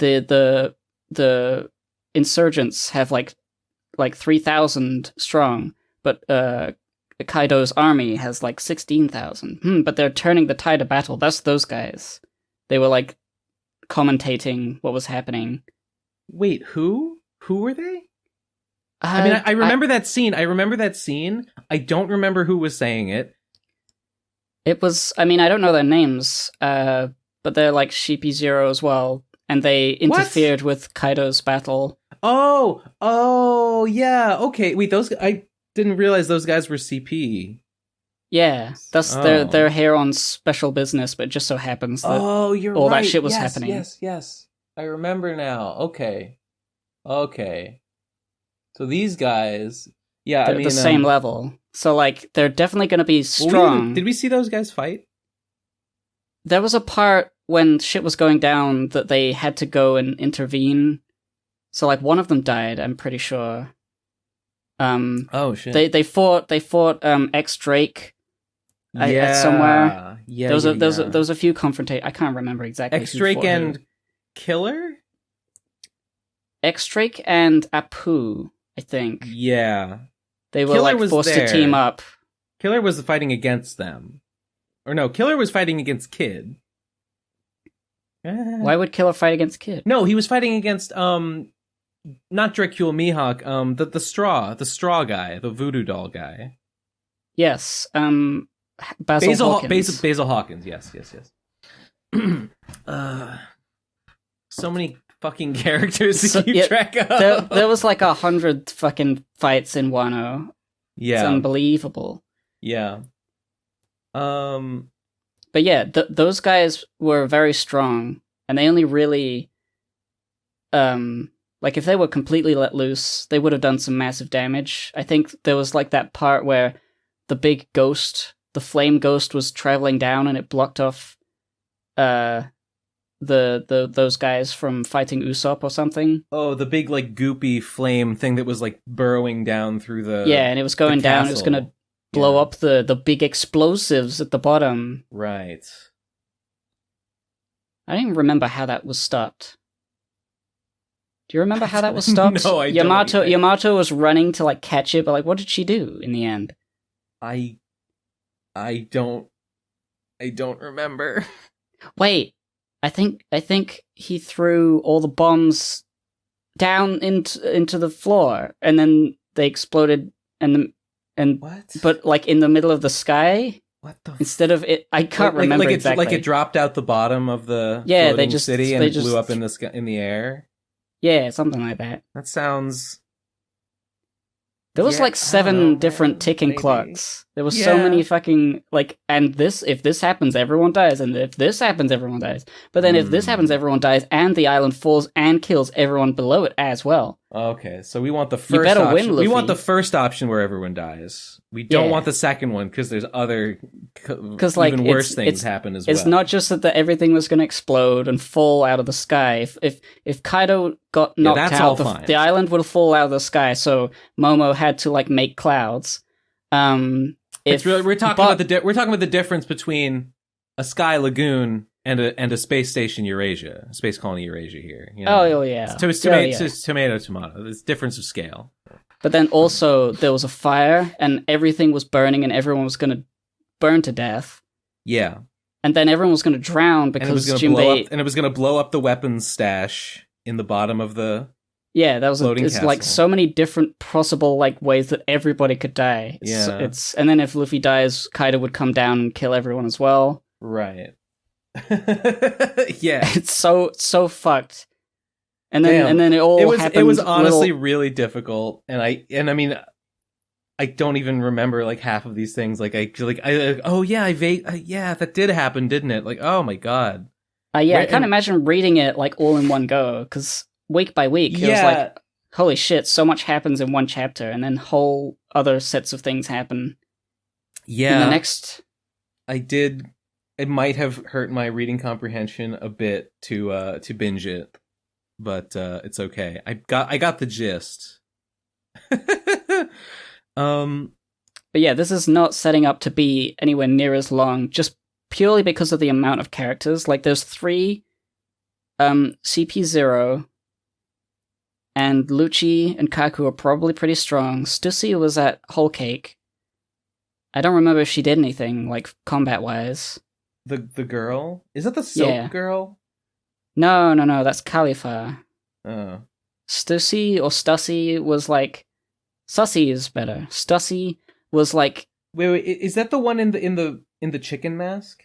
Yeah, she's wearing a funny mask. I don't know why. Oh, I guess she's part of CP0 the whole time. Like she was like... I don't remember what she does like at all, to be perfectly honest. She was at the wedding between Pudding and Sanji as an invited guest because she's a very important person for various reasons I can't remember. But while she was there, she secretly was being undercover agent for the world government. She's CP0. She has knowledge, and she let the world government know what happened. Because Captain Morgan... Not Captain Morgan, fucking Morgan the Big Bird. There could be a Captain... Oh, yeah, the news guy, the news bird. Yeah, Morgan the news bird was there, and he spread... I love Morgan the news bird. Yes, he's so good. He's like awesome. a dastardly devil Big Bird from Muppets. He's a dastardly devil. He's like a freedom of speech guy, but like in like a not like a good way. he's like an actual freedom of speech guy. Yes, and he spread the news in the way that he wanted it to be spread about Whole Cake, and that led, I think, to Luffy being branded one of the new Yonko, like the 5 emperors. Yes. He was one of them now. Yes. I was like, I'm not sure about that, said everyone. Isn't his name literally like News Morgan? Like people Big just call News him, Morgan. People just call him Big News. Should have called him like Big Scoop. I like Big News Morgan. Nah, Big News is good. But yeah, he was there. He spun it the way he did on the newspaper. But Stussy, I don't know how to say it. Wait a minute. Okay, Lucci's got a chicken like sitting on his shoulder. Is that's Stussy? No, that's the pigeon. Do you not remember? He had a pigeon the whole time back in fucking Water 7. That's just a pet pigeon that he has? Yes, if you remember, when he was introduced, he was like, didn't say anything, but the pigeon sort of spoke for him, and that was his gimmick. And you didn't know how strong he was until he revealed himself to be a member of CP9, and then he started talking, and he was evil. I do not remember that at all. Do you remember they worked for, they were undercover, him and Kaku Khalifa. Did they work for Tom? Or no, they not worked Tom. For Iceberg. Yeah. For Galila Company, the shipwrights. Yes. With fucking Paulie and... I think that's it. There was some other guys. Yes, I do remember that. Don't remember the pigeon, but okay. Yeah, the pigeon was there as his, I speak through my pigeon thing. I don't know why, but, I guess the pigeon is strong as well. Because he's got his own fucking tie and hat. He would have to be. I don't see... Oh, wait, no, I see Stussy, I think, in this panel with the Kuma facing away. I think I see her, silhouette. Yeah, she has a few speaking bits, like when Kaku tries to jump, and then there's the force field. She's got the chicken mask on. But, And what's her power? What's her deal? I don't know, but she revealed herself to be... a secret government agent instead of whoever else she was at the Whole Cake wedding. When shit went down, she sort of snuck away, and she had that bomb. I think her briefcase had the bomb in it, and the bomb went off. Or maybe someone else had the bomb. Oh, she's the one in the fluffy feather mask. Yeah. Okay. Yeah. Yeah. What was that bomb? There was a bomb. You're talking about Sanji's wedding? Yeah, Sanji's wedding. Do you remember? I forget exactly what. I think the briefcase was given to somebody by fucking the Fishman Island people. They gave it as a reward or a gift, but it's a bomb or something. It's just like Bullet Train. This is the plot of Bullet Train. What even the fuck was that bomb? I can't remember, but I think she was there when that happened. I forget. Yeah, There's so many things. I vaguely remember a briefcase with a bomb in it. Maybe, I guess. Because the big fucking cake, mountain, the Whole Cake, the wedding was being at the top of, that got exploded and it fell down. Yes. And that it was sounds frosting true. Everywhere. That feels true. Agent of CP0, in her cover as an emperor of the underworld. That's right. She was an underworld person. Does shady deals in the similar vein, I guess, to Doflamingo. She's just sort of part of the underbelly. And so she was invited to this wedding. Good for her. Good for her. Girl boss. She's yeah. All right. Okay. Epithet Queen of the Pleasure District. Oh, she's like a... On Whole Cake? Yeah, that's what she was called. Or that's what her that was just alias recovered. is. Yeah. It could be that she is both that and a member of Sheepy Zero. Oh, okay. But that implies that she's like a super rich... A harlot! A super rich brothel owner. Or something. She owns every brothel in the world. Good for her. Girl boss. Hell yes. Hell yeah. Okay, it's good to review all this stuff because I feel like I've forgotten like more than half of it. Oh yeah. More than half of everything that's happened. There's always, it was always a thing in the podcast as well. Nate had a lot of stuff memorized, more than me. Really? And whenever I got something wrong, he would say, "No! Don't you remember, you fool? 700 chapters ago, there was this said." I think it's because he keeps up with, discussions on chapters. He probably reads, discussion on 4chan or somewhere else, maybe. So he's... Where people pool their knowledge and reference things. I'm like, I don't really care about all that stuff. Just like Vegapunk's giant brain in the Egghead Loft. Yes. Vegapunk's egghead brain knows what the will of D means. Vegapunk's egghead brain could tell you what Stussy's devil fruit power is. He's been paying attention. Well, I could read the wiki. What's her power? Infiltration skills. That's not a devil. She's so fucking sneaky. She can tiptoe like no one's business. I guess if she's CP, she's probably a Zoan, but you never know. Doesn't seem to have any. Might have just not been revealed yet.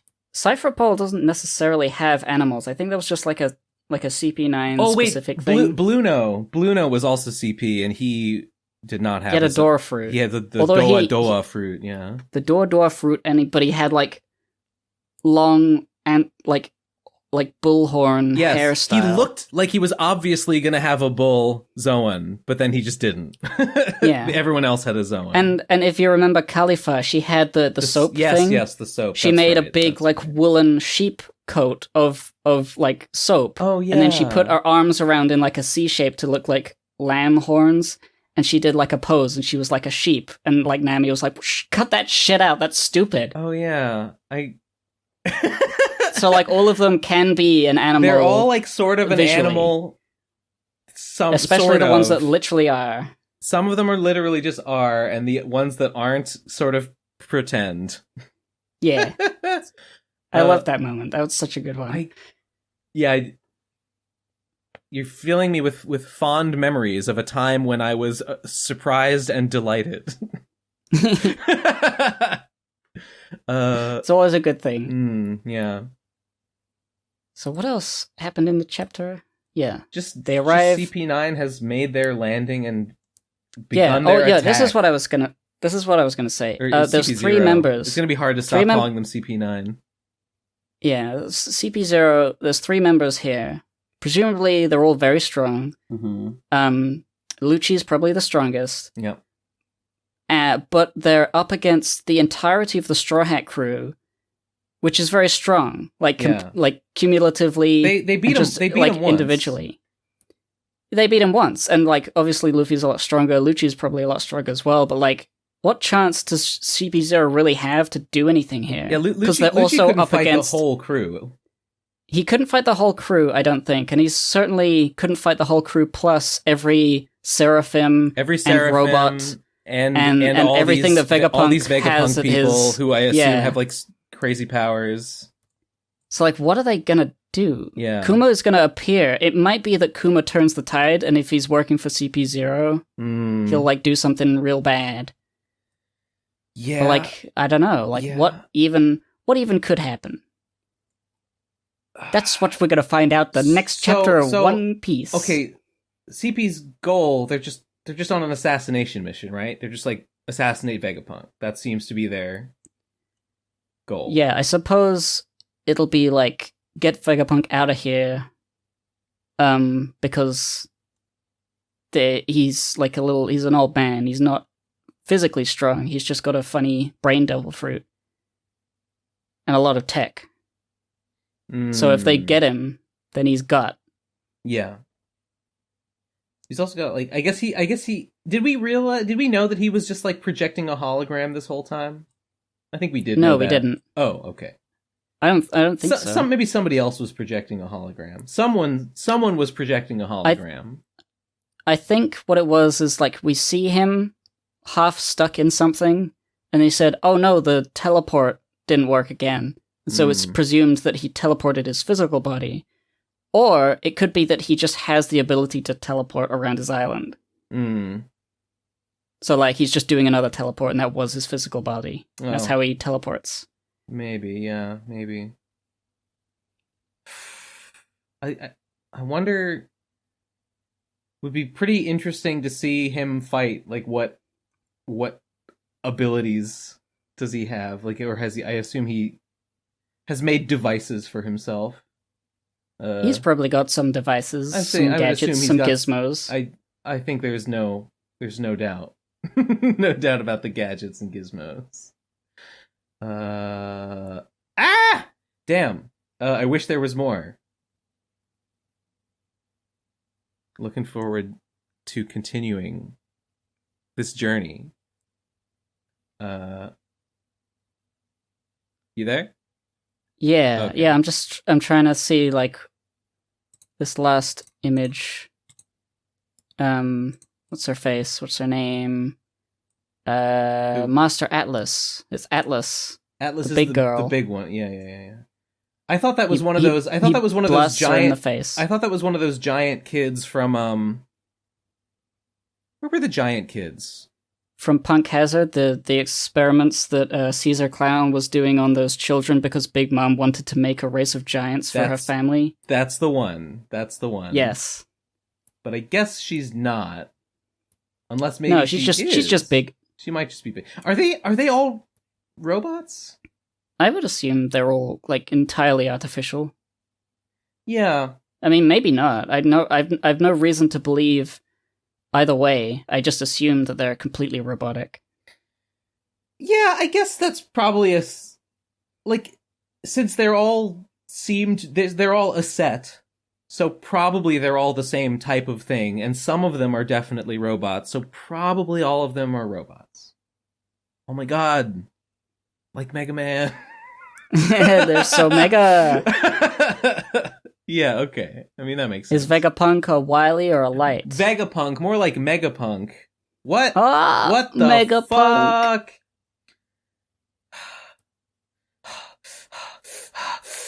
Sanji kind of has like... Have we even seen Sanji in this episode? He was with... Who was he with?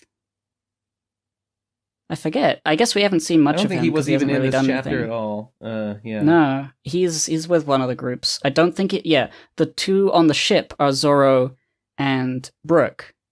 Right. They haven't done anything. They've just been chilling. But they probably have definitely heard the explosion, so they might be thinking, Here with Vegapunk is Luffy and Chopper and Jinbei and Nami? Is Nami Bonnie. Here? Yeah. No, Bonnie. Okay, Bonnie, so yeah. Sanji and Nami and Robin and Frankie are somewhere else? And Usopp, yeah. And Usopp, what are they doing?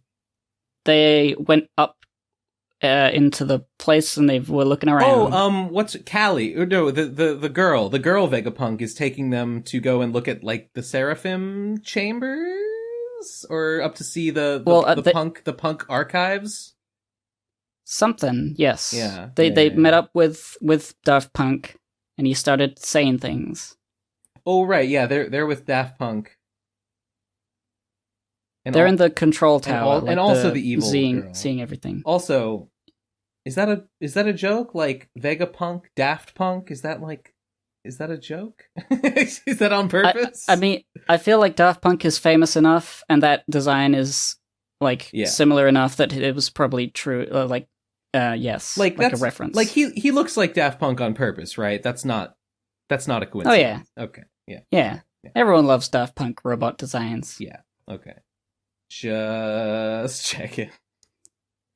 It would be cool if there was like a Mega Man reference in this whole thing. You know, like an explicit one. I mean, I would soy face. I would soy face. A couple people have said that like people have definitely said that Mega Man is just a ripoff of Astro Boy, and I've never read Astro Boy, so like I'm sure that to a certain extent that's definitely true. But like I would think I don't know how true a lot of the trappings. Yeah. A lot of the trappings of the design, like Astro Boy is a young boy. There's scientists that have like lost a child and turned made a robot son. Yeah. I forget like how the lore. Like I haven't read all of Astro Boy. I mostly know Astro Boy lore from the GBA game Omega Factor, which is like the best GBA game ever. Really?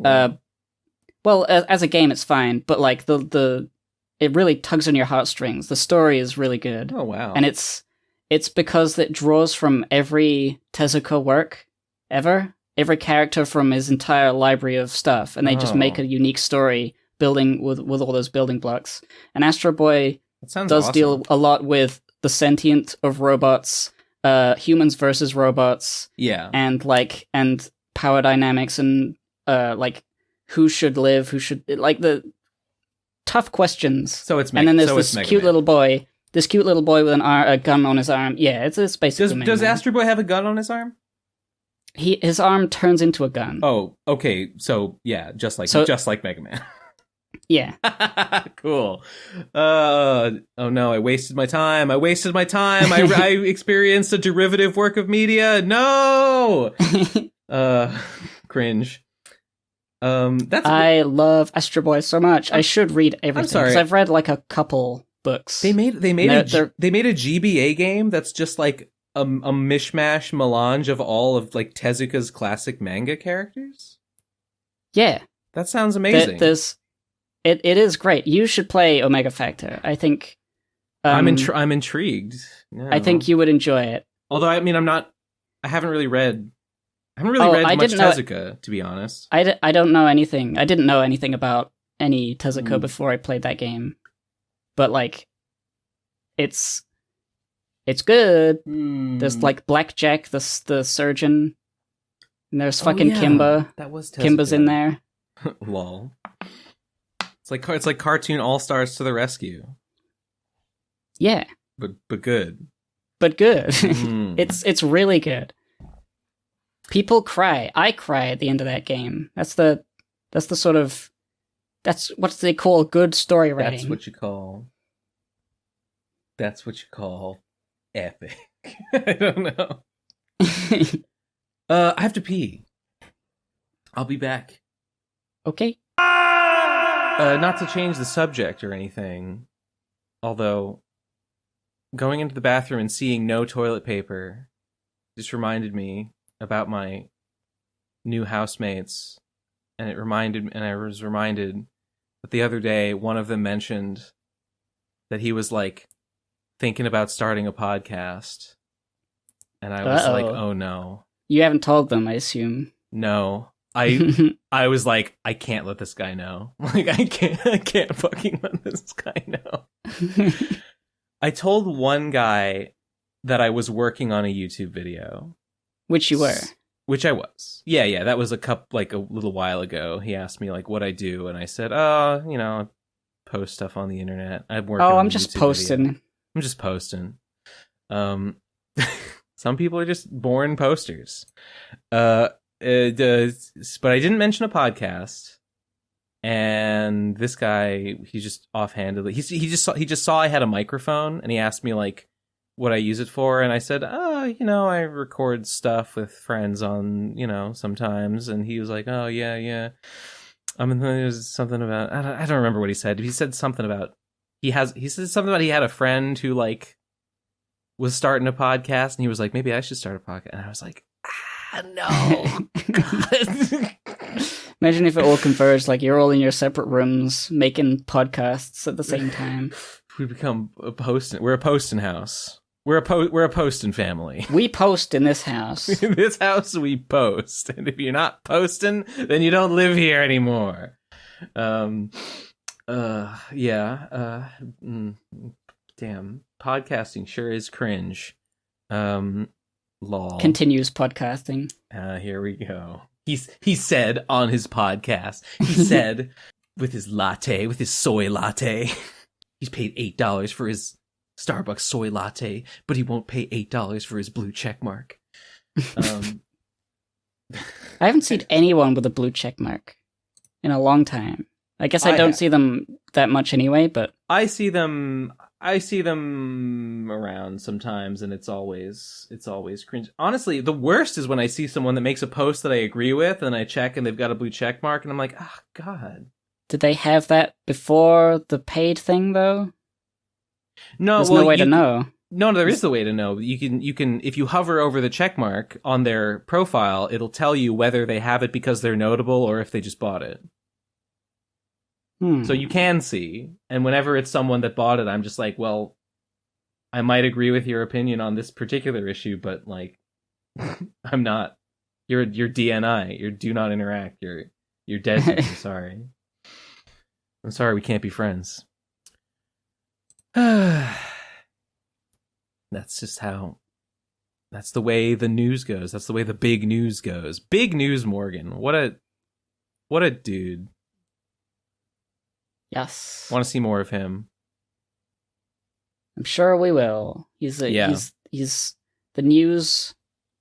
That's the way the news goes, as he says. His famous catchphrase. All right, well, what do you think, voicemail time?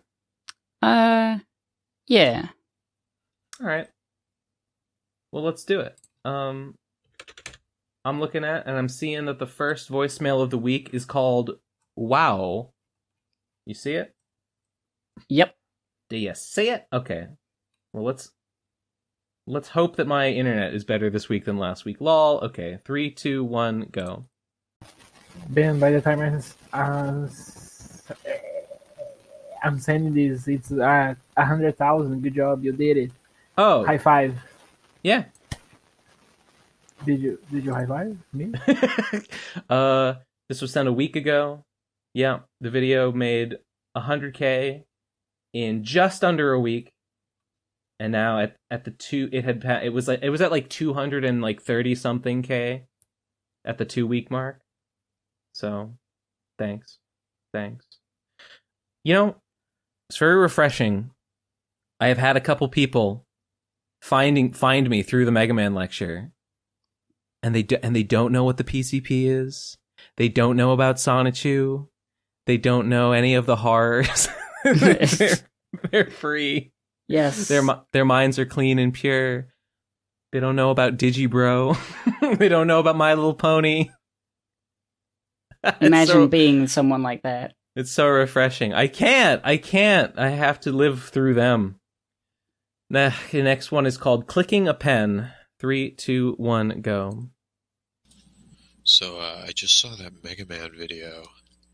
True. And at the 12-minute mark or so, you say, "Hang on, I'm thirsty," and that was pretty funny. Thanks. That made me laugh really hard for like a minute. Thank you very much. And I liked when I said I'm thirsty. Anyways, that's not the point. I was just gonna say I like the video, but when's the Mega Man Battle Network one coming out? Probably will do one. I probably will do that at some point. It would be a good companion piece. I don't think. Yeah, I think I might have said this, but I think I do want to do it. I should do it, and I want to do it. I don't want to do it right away. I feel like I've had enough Mega Man for the moment. I kind of don't want to moment. For the mega moment. I kind of don't want to like play more video games right now. I'm gonna do something else. I just released a damn patrons Q&A podcast where I talk about what I'm gonna do for the next lecture and other stuff. So actually some of it might be a repeat of what I talked about here on last week. But don't think about that. Don't worry about that. Next one is called It's a Good Idea. I Stand By It. 3, 2, 1, go. All right, Ben, your Mega Man lecture is finally out, and I think it is time for you to move on to your next large project, and I think I've got a great idea for you. Here's my pitch. Here's my pitch for the next months-long arc of the life of Ben Saint. I know. It's Here coming. we go. My big idea is you should fuck Jenny Nicholson. Think about it. Make a video. Make a video out of it. That's an idea. Maybe there's something. It sounds crazy, but I mean, it just might work. She could make a video about it. You could both make content out of that. I could make a video about it. She could make a video about it. We could review it. Hey, Jenny Nicholson, what are you doing in my review of Sex with You?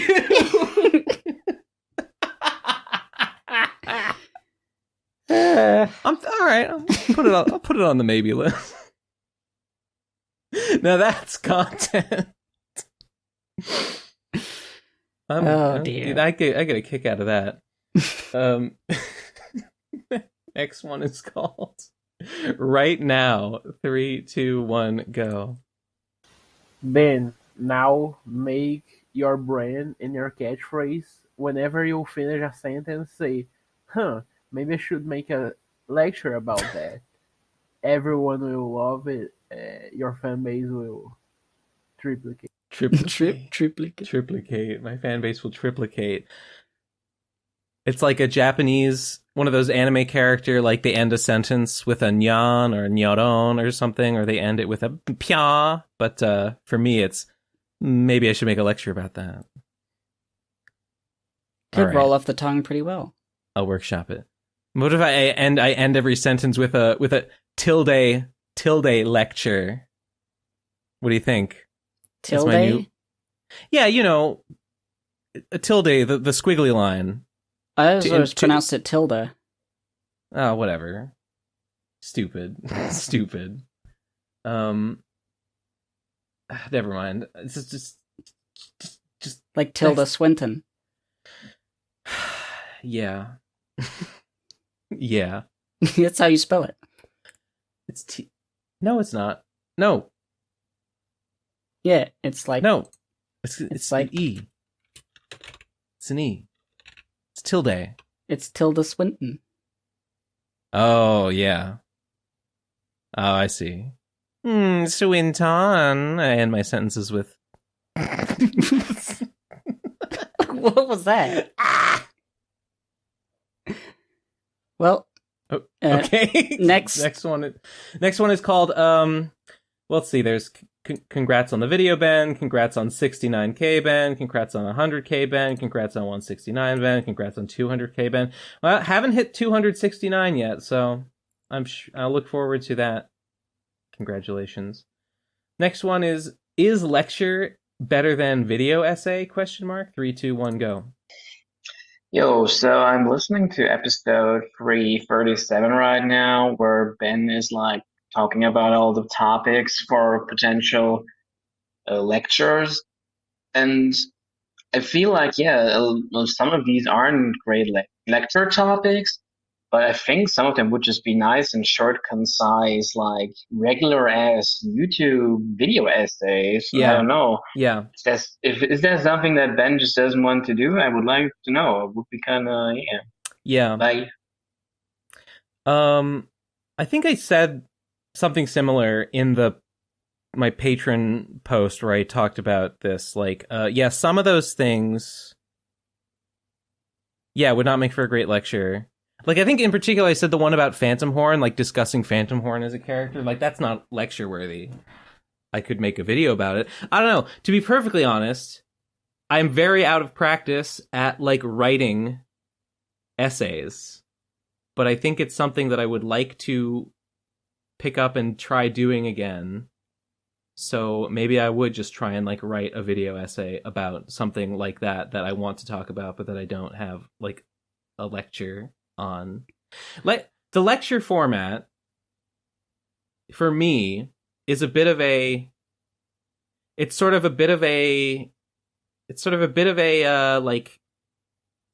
don't know. It's kind of a way to like get content out of like speaking off the cuff in like a structured way, but that I don't have to like pre-script and read off of a script about. I always feel like my voice is so weird and stupid when I'm speaking off a script. Compared to speaking off the cuff, it's just sort of like I'm saying something, and I say it in the way I normally talk, so it's like it flows. When I write a script, I'm not really writing the way I would speak unless I try to. I feel that as well.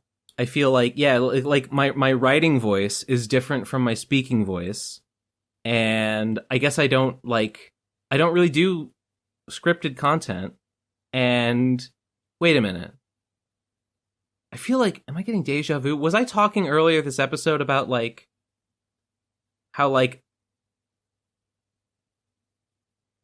did I say something earlier this episode about like, oh, but if I did something, would people still accept me or something? Am I crazy? Did I have a nightmare? I have no idea have a waking nightmare? What you're talking about.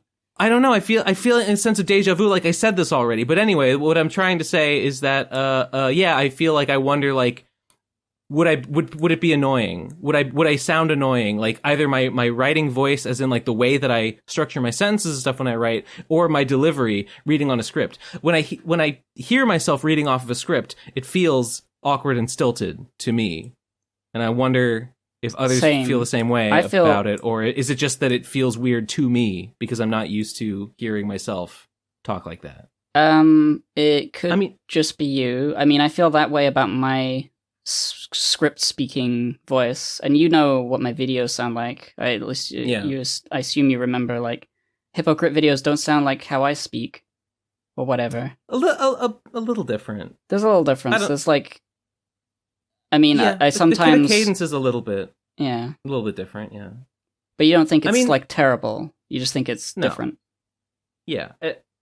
I think that probably other people would not think that it sounds as weird as I think it sounds when I hear myself speaking like that. To me, it sounds unnatural.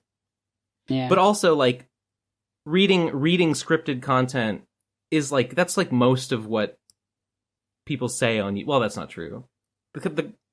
In the video essay genre, like, that's the standard for video essays, and like nobody thinks it's weird. So I don't know. I feel like I should try it. I feel like I should try, like, write an essay, read it as a video essay, because I never really did that. I did the closest thing I did were like the rambles and the Winnie the Pooh videos, but those were not scripted. Those were like, I was reading off of notes. I was sort of speaking off the cuff, going off of notes that I wrote. I should at some point try to write a script and deliver it in script and just see if it sucks or not. Yeah, there's no like correct way to do it. It just whatever ends up being good. Like, I feel like unfortunately, I'm not good at remembering things and keeping on track. So if I go off the cuff, I need to do a lot of editing afterwards to make it flow good. But I sound better and more fun when I'm off the cuff, and I can do more funny bits in between points. I think that, like, the Mega Man lecture, the way that I delivered it off the cuff, but then I cutting it down into, like, only, like, the parts where I'm, like, speaking animatedly, and I'm, like, no pauses, no, like, I really think that captures a lot of, like, energy. I really think that makes it a pretty engaging watch. Yeah. So I think it worked well, and that's the same thing. I mean, they did the same thing in the ones that I said in the Carrie Can Read video and the Mike's Mike video. That's exactly what they did in those, and I think it worked similarly. So I think it's a good formula.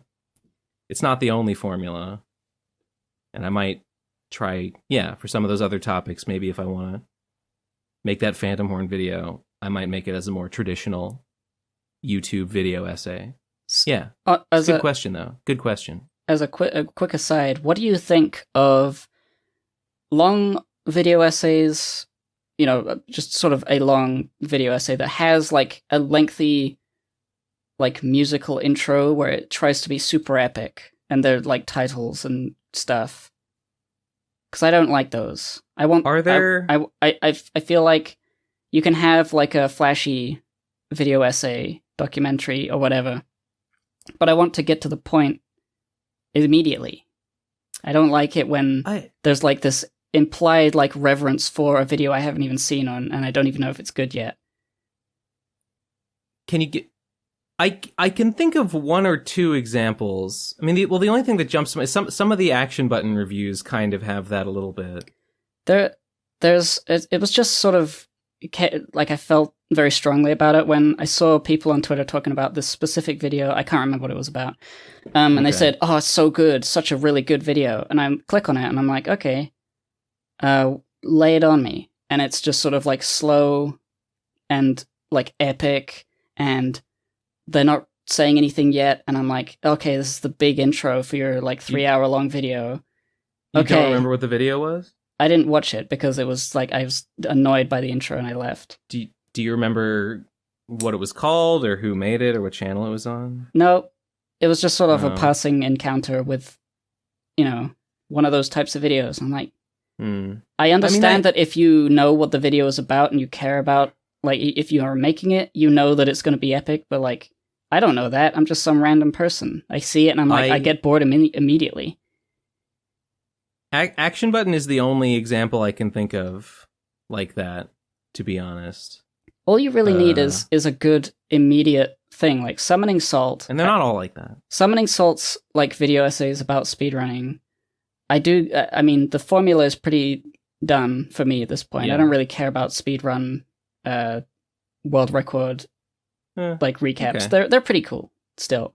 But the way he structures the videos has always been good, is that he gets he gets the big point off immediately, then there's the music, and then he goes into like the intro. Well, like the beginning. I'm not complaining. It's a little bit like high school essay, the way that he structures them. Like, it's not a problem. It's fine. If it ain't broke, don't fix it. But it's a little bit like, since the dawn of time, mankind has wondered, how fast can you beat Mario 64? Today we will explore the answer. Music plays, okay, and then we're in. Like, that's the intro paragraph. Yeah, like it's fine. It's fine. Guess. It's serviceable. I wouldn't say he's like the best one of it. It's just the first one that comes to my head. Is like somebody who gives you the initial, what is this video about immediately, and then has its intro, and then the explanation follows. I mean, the first few times I was like, oh, cool. I don't know anything about speedrunning, and it's so handy that there is a video that's going to teach me about it. Because, I mean, like, it's hard to, at the time he was, like, blowing up, kind of wasn't, like, a big community around speedrun archiving and talking about, at least not in a video essay sort of level. It's gotten bigger, like, because of him. I mean, maybe it would have anyway, but yeah. Yeah, there maybe were people already doing it, but I just never saw them. No, he definitely was at the forefront of the, like, hey, what if I made videos explaining speedrunning? And I mean, it's good. It's good content. It's a good formula. It's the kind of video that, like, I can, if they make more of them, like, I'll watch them because, like, it's good stuff to just put on to, like, sort of pay attention to.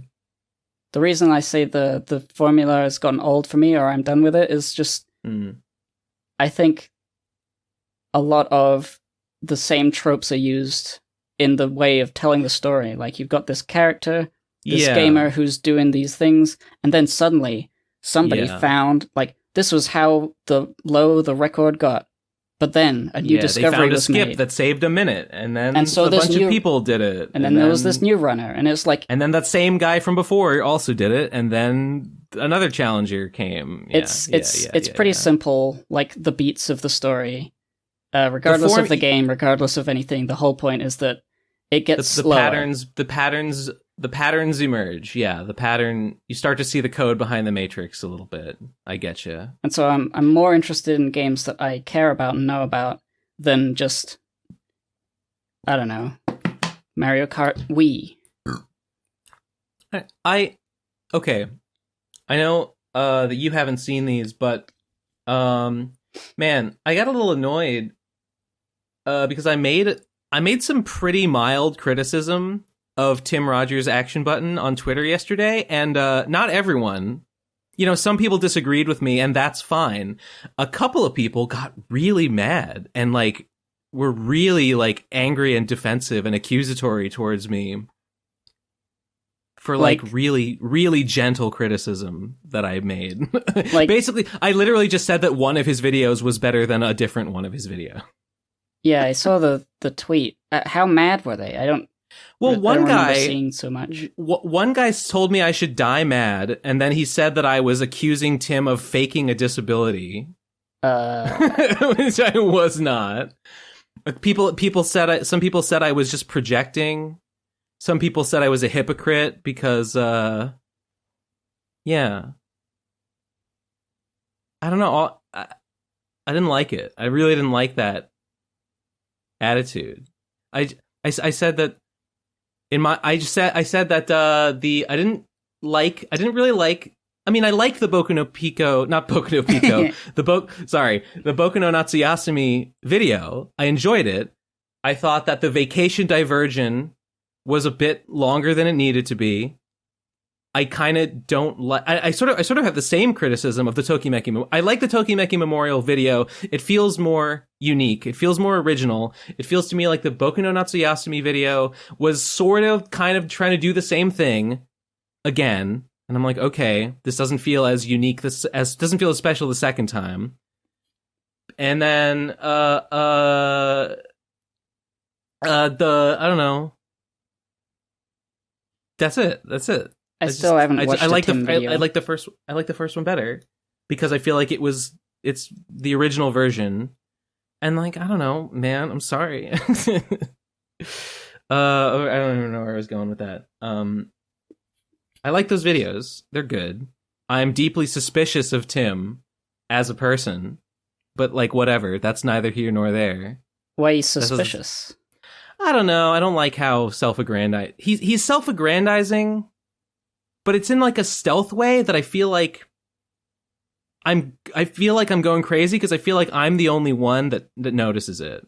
It feels like everyone thinks that Tim is like a very like self-deprecating, self-effacing, humble guy. And I think that's like a trick that people are falling for. Like, I think he's humble bragging, but he's doing it in a very effective way that people are genuinely falling for it, and that makes me uneasy. I haven't watched any of his stuff, but the only impression I've gotten of him through people talking about how cool his videos are is that there's a lot of parasocial stuff going on. And maybe his videos are good, but they love him when they talk about him. Yeah. I mean, I would have agreed with that before, but like now seeing like, this was just a couple of people, but seeing like a couple people get genuinely outraged with me over my mild take, it's like I don't know. All right. I feel this way about Tokimeki Memorial and the Boku no Natsuyasumi videos. Both of them lean a little too hard into they basically are about Tim. They are more about Tim than they are about the video, the game. And that's not a sin. That's not a crime. However, I don't like it. It reminds me, I don't know. I don't like when I get that feeling about a video, I feel dirty. And Tokimeki Memorial and Boku no Natsuyasumi both give me that feeling a little bit. Like, the point here is for Tim to talk about himself. And that makes me like, ugh, gives me a yucky feeling. And then, I don't know, I think he talks about himself in a way that evokes pity, while at the same time aggrandizes and mythologizes himself. And I don't know. Yeah, it feels almost calculated to evoke a certain level of devotion, of like protectiveness and parasocial devotion. And I feel like that's what I witnessed yesterday from a couple of these people. And it reinforced a sort of creeping sense, a sort of vague feeling that I had about him has been validated somewhat a bit. Right? Yeah, I mean, maybe. I feel like, the reason I said parasocial was mostly because I didn't know what the appeal was, and nobody would tell me. they would just say they're so good. They're so good, these videos. I'm like, right. But like, why though? Well, I mean, he is an interesting guy, and he does have interesting stories about his life, and like he worked in the gaming industry, and he has genuinely interesting anecdotes to tell about like workplace conversations he had with like Sony executives and like things that like, you know, people you've heard of like Suda like told him in person, supposedly. He, you know, has a lot of insight into the gaming industry. He has a lot of opinions, and he's met people you've heard of like American Johnson, you know, and he ties a lot of his talk about the game into like stuff about his childhood and like growing up and like how his school, you know, how like one of his older classmates was Subway Jared. And his I think his older brother was like friends with Subway Jared for a little while. Somebody burned down his high school gymnasium when he was like a high schooler, and that's the whole thing. And he ties that, the news hysteria around that, uses that to segue into talking about like the news reporting on video game violence. So, you know, he gives a lot of very insightful analysis of the game and insight into the industry and the people in it and the culture around it. And, you know, that's all great. Okay. And then the Tokimeki Memorial one and the Boku no Natsuyasumi one are very much where he sort of talks about the game in a way that he sort of opines about like his childhood, his experience growing up, his experience with like, you know, anime and gaming and culture and all that stuff, and gets really emotional at times. And like, you know, I enjoy it. I enjoy those videos. They're good. And I just said that I just like the first time he did it better, you know. I got the sense that because the Tokimeki Memorial one was the one that got big, and that's the one that I found first, and it's the one that got the most views, and it's the one that kind of blew up the channel a bit. I feel like he tried to do it again. He took a social simulator game, and he waxes philosophical about it. He gets nostalgic for his childhood. He goes to visit his old school, and he talks about like teachers he knew when he was a kid and stuff. And, you know, that's fine. I just kind of feel like he already did it a little bit. Okay. That's my action button rant. Action butt on. Yeah, more like action butt is how I would summarize my opinion. Yeah, he seems all right, I guess. He's fine. I don't begrudge him. I don't begrudge him any of this. I get it. It just sort of, I guess I'm like averse to parasocial, like getting to know a person. I know it's not unique to him, but like that seems to be when people talk about him, that seems to be a lot of the appeal is that he talks about himself and he's interesting. And I'm like, I don't want another parasocial person. I don't want that. I don't want to care about another like famous person anymore. I get that. He is interesting, but also he does lean into the. It's kind of every YouTuber to a certain extent. The point of every YouTuber is actually to talk about myself. I'm here ostensibly to discuss a topic, but really the point is that I want to talk about myself and make you love me. And Tim is very much that. It's not like Tim is like egregious. It's just that I don't go in wanting like to know people. I care about videos, and if they're good, I'll eventually get to know them anyway. I understand. I feel you. I mean, I do think they're good videos. At the end of the day, I have to concede they're entertaining. What you think is his best video? I'll watch that. I would probably say. I guess I would probably say the Tokimeki Memorial one. Okay. I mean, the Boku no Natsuyasumi one is good. But you've got to watch the Boku no Pico one. I mean, the other ones, those two are even more about him than the others. I mean, he talks about himself in every video. Like, that's a given. Those ones are, like, especially like that. In the ones, like, about Pac-Man, the Pac-Man one and the Doom one, I would say, like, focus more on the game and on the culture around the game and stuff. Yes, it's not like I dislike YouTubers talking about themselves. I don't know. I mean, that's kind of why I stopped watching ContraPoints and why I stopped watching Philosophy Tube, is because I felt like it made me a little sick that, like, these channels have kind of become about the person that's making them. A little bit. They're not really about philosophy I mean, anymore. Philosophy Tube had a recently a good video about the NHS and how fucked it is with regards to treating trans women or trans people in general, which was very relevant to me. So that was a good one. But sure, yeah, very personal. ContraPoints hasn't made a video in a while. No, but her last one. What did she do? I didn't remember. The last one was the one about Void, the drug, the stuff that you drip into the water. Yeah, and like it was fine. I didn't hate it, but I was like, this is just a video about how you're struggling with addiction, and like, you know, best of luck. It's a short film. Best of luck with that. But it was a nice short film, sure, about herself, right. And that's okay, I guess. I'm just not interested in those. Okay, yeah, I think we're on the same page, right? Yeah, I don't know. Okay, I have this. This is something that I feel about many content creators on the web. I guess it's sort of a thing that I feel about celebrity in general.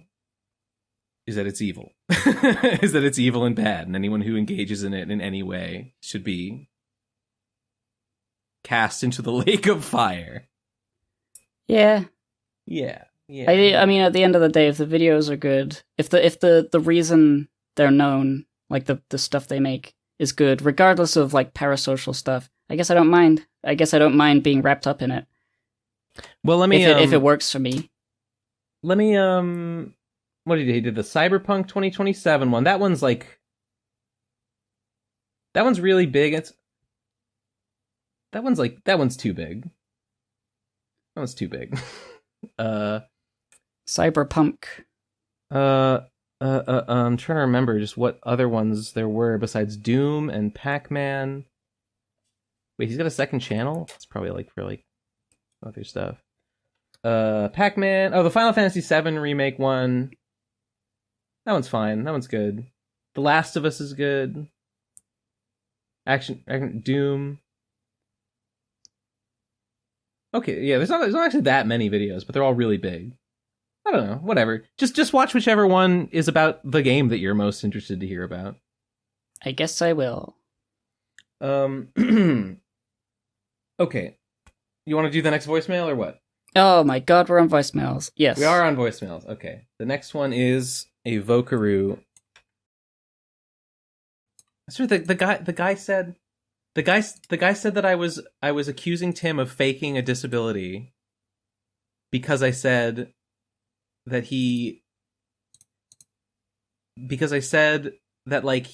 Tim was not like this naturally, that he is deliberately like presenting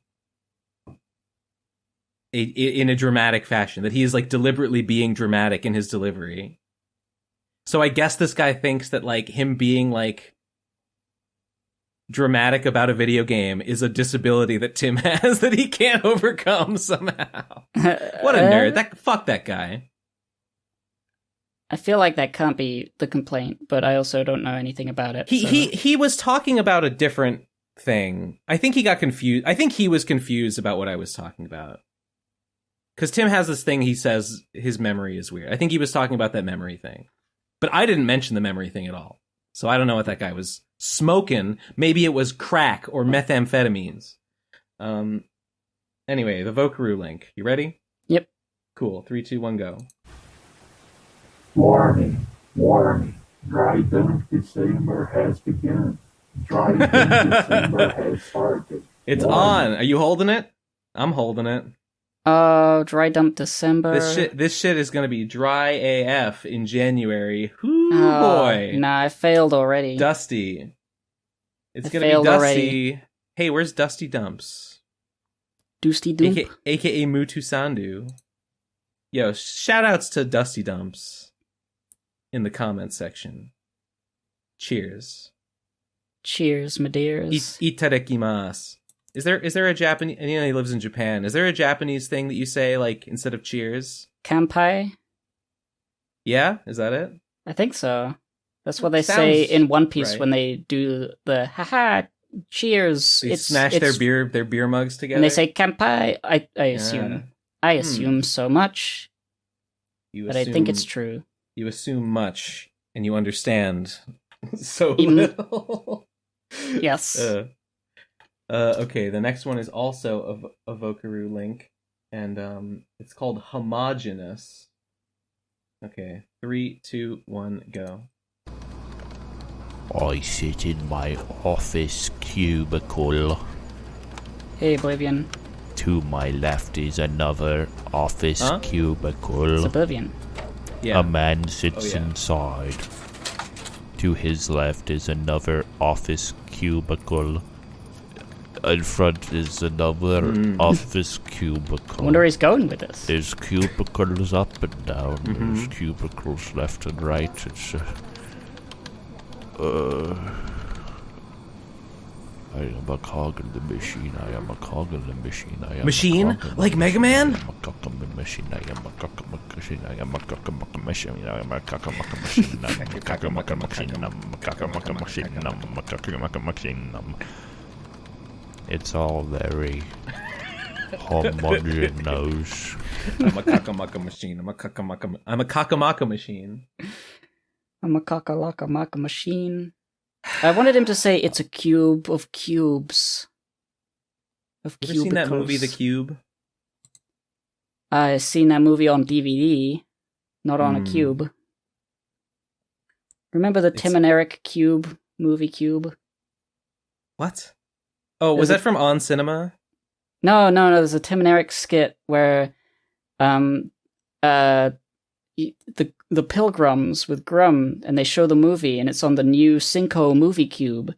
The movie is contained inside the cube. Doesn't ring a bell. Doesn't ring a bell. It's a good one. I mean, they're all good ones, but that I remember.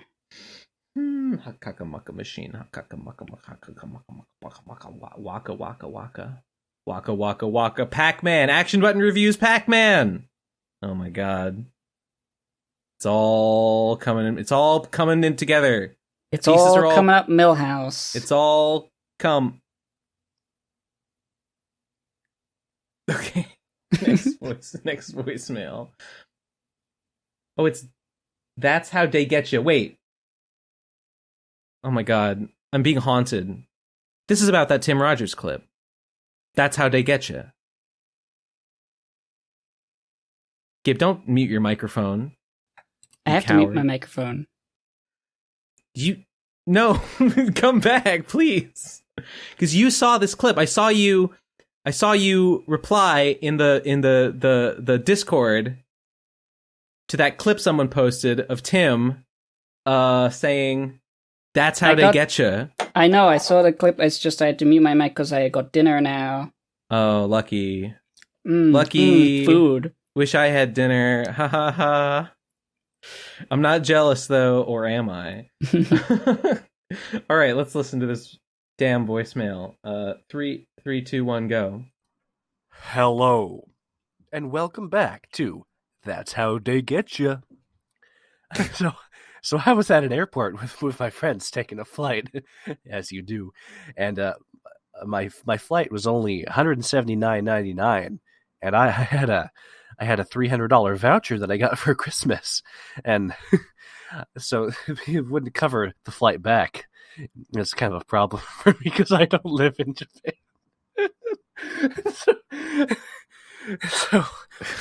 So if I wanted to buy more vouchers so I could cover the flight back, and the minimum cost is $300, I would have too much money in vouchers, and you see they're non-refundable. The remaining balance is not refundable. That's how they get you. But they didn't get me. Because I just sold the voucher to my friend who flies regularly for business and can actually make use of it. So they didn't get me.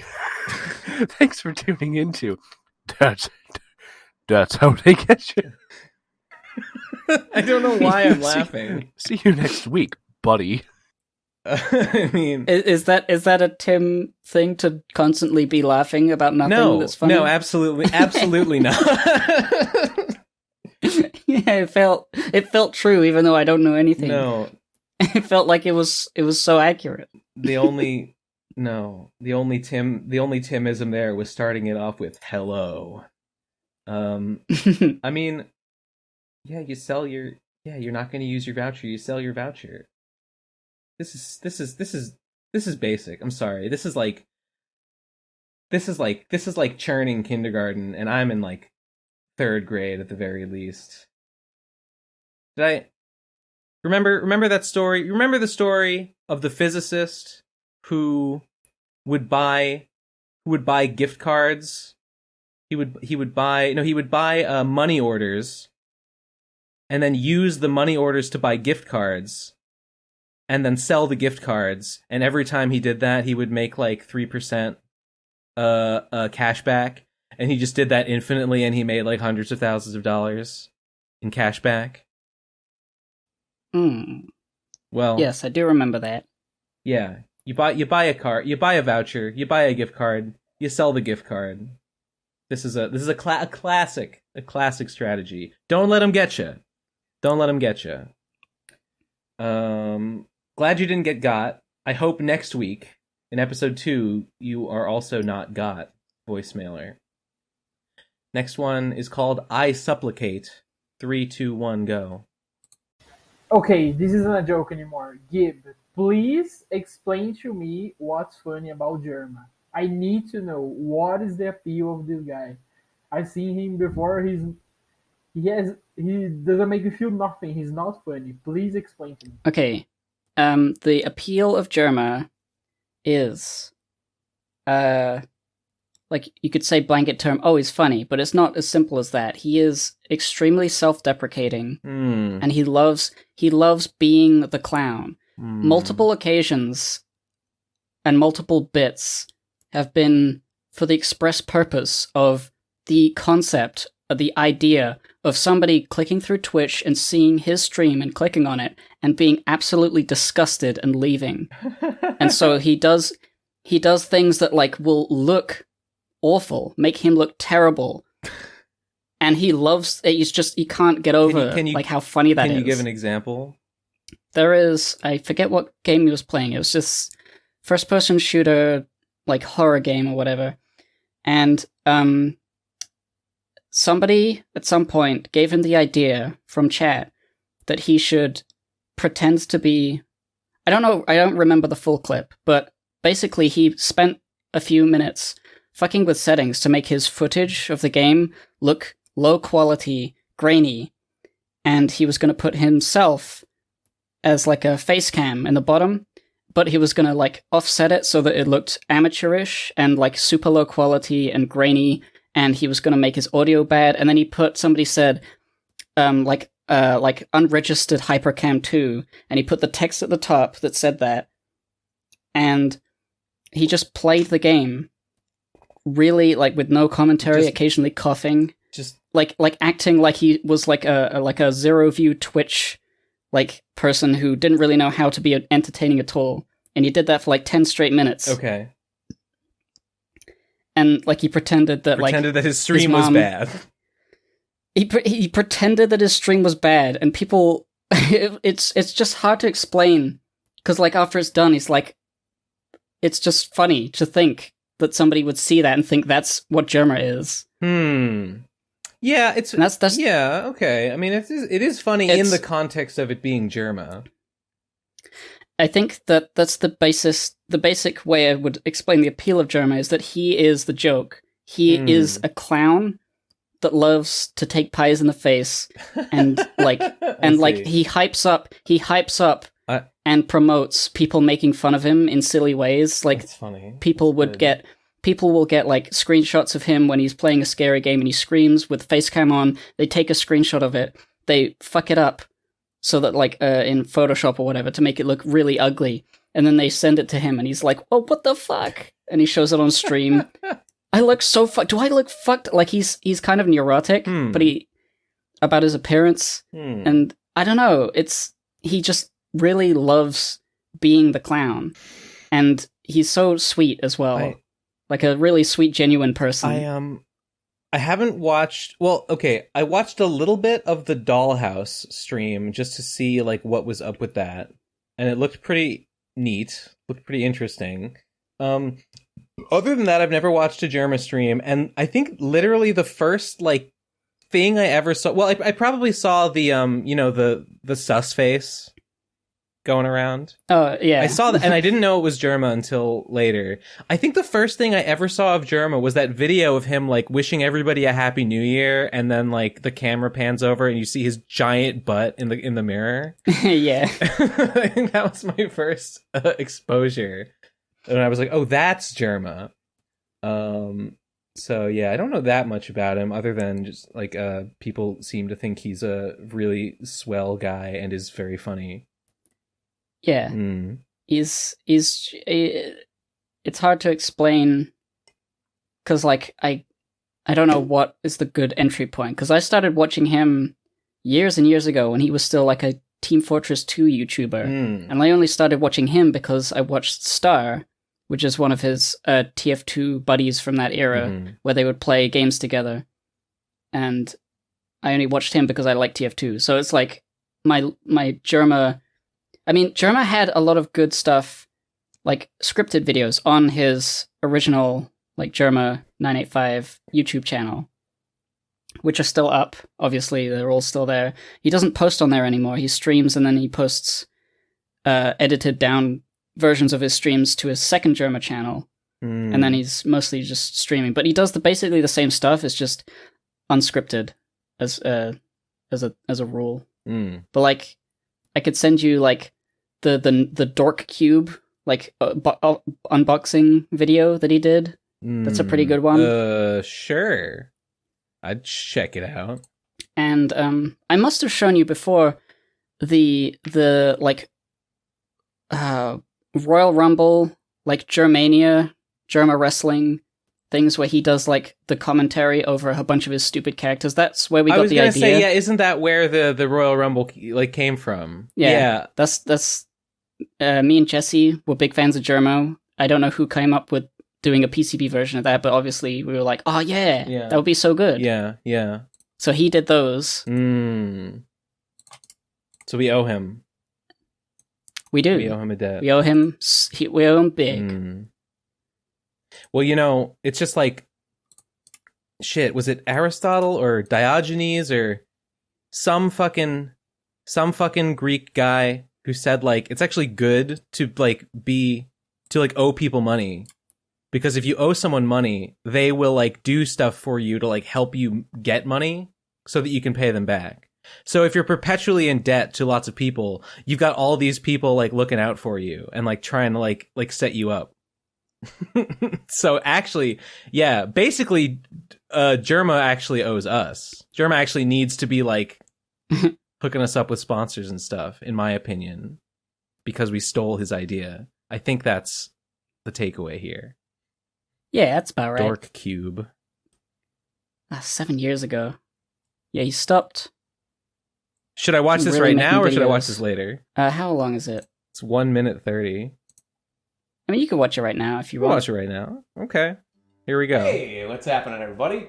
Jerma here with something a little different today. This is not my typical video that I would make, but I decided to do it because I got approached by this company. They're a super cool bunch of guys over at Dork Cube, and it is the Dork Geeky, Cube. Take a look at it. Nerdy. This is a monthly subscription box that comes in the mail. Whoa. And you buy it, you open it, and there's all kinds of nerdy, geeky, epic, kind of funny nerdy, gamer culture geeky, type stuff epic inside. gamer. And I thought I should. I mean, it's a pretty on the nose parody.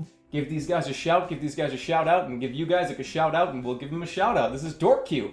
I don't know what's inside of it. I have no idea. They sent it to me, so we're going to see music. What's inside. A link will be in the description. If you want 2% off your next order, it's $20. So save you a little bit of cash, save you guys, looking out for you guys, you know what I mean? Gotta. Oh God. All right, let's make this a little interesting. How about that? Right when the box opens, how about everybody writes hashtag in the comments, loot yet? You know what I mean? Like, we got loot, that's what we'll do. So in the comment section below, right when this opens, everybody say, loot yet! There's blood in the box! There's blood inside this box!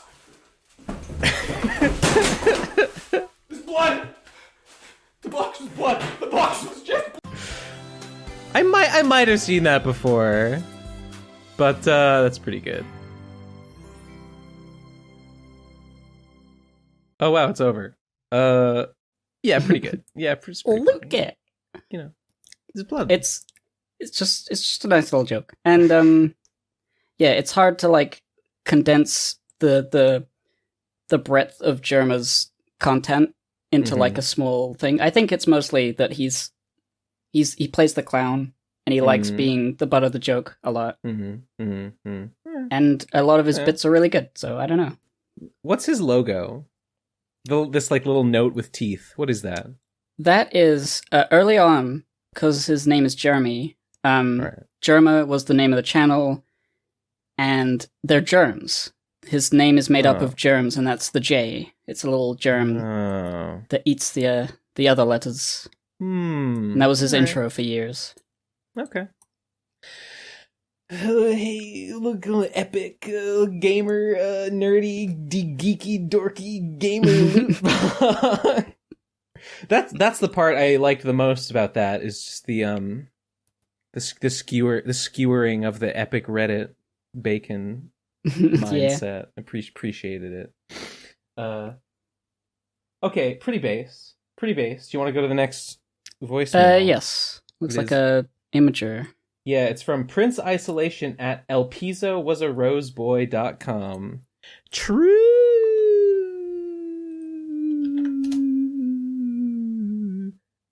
Oh. Let's see. All right. It's Chemis-Man. Chemis-Man, aka Ben Saint, aka Chemical War Crime Man. Hey, this looks cool.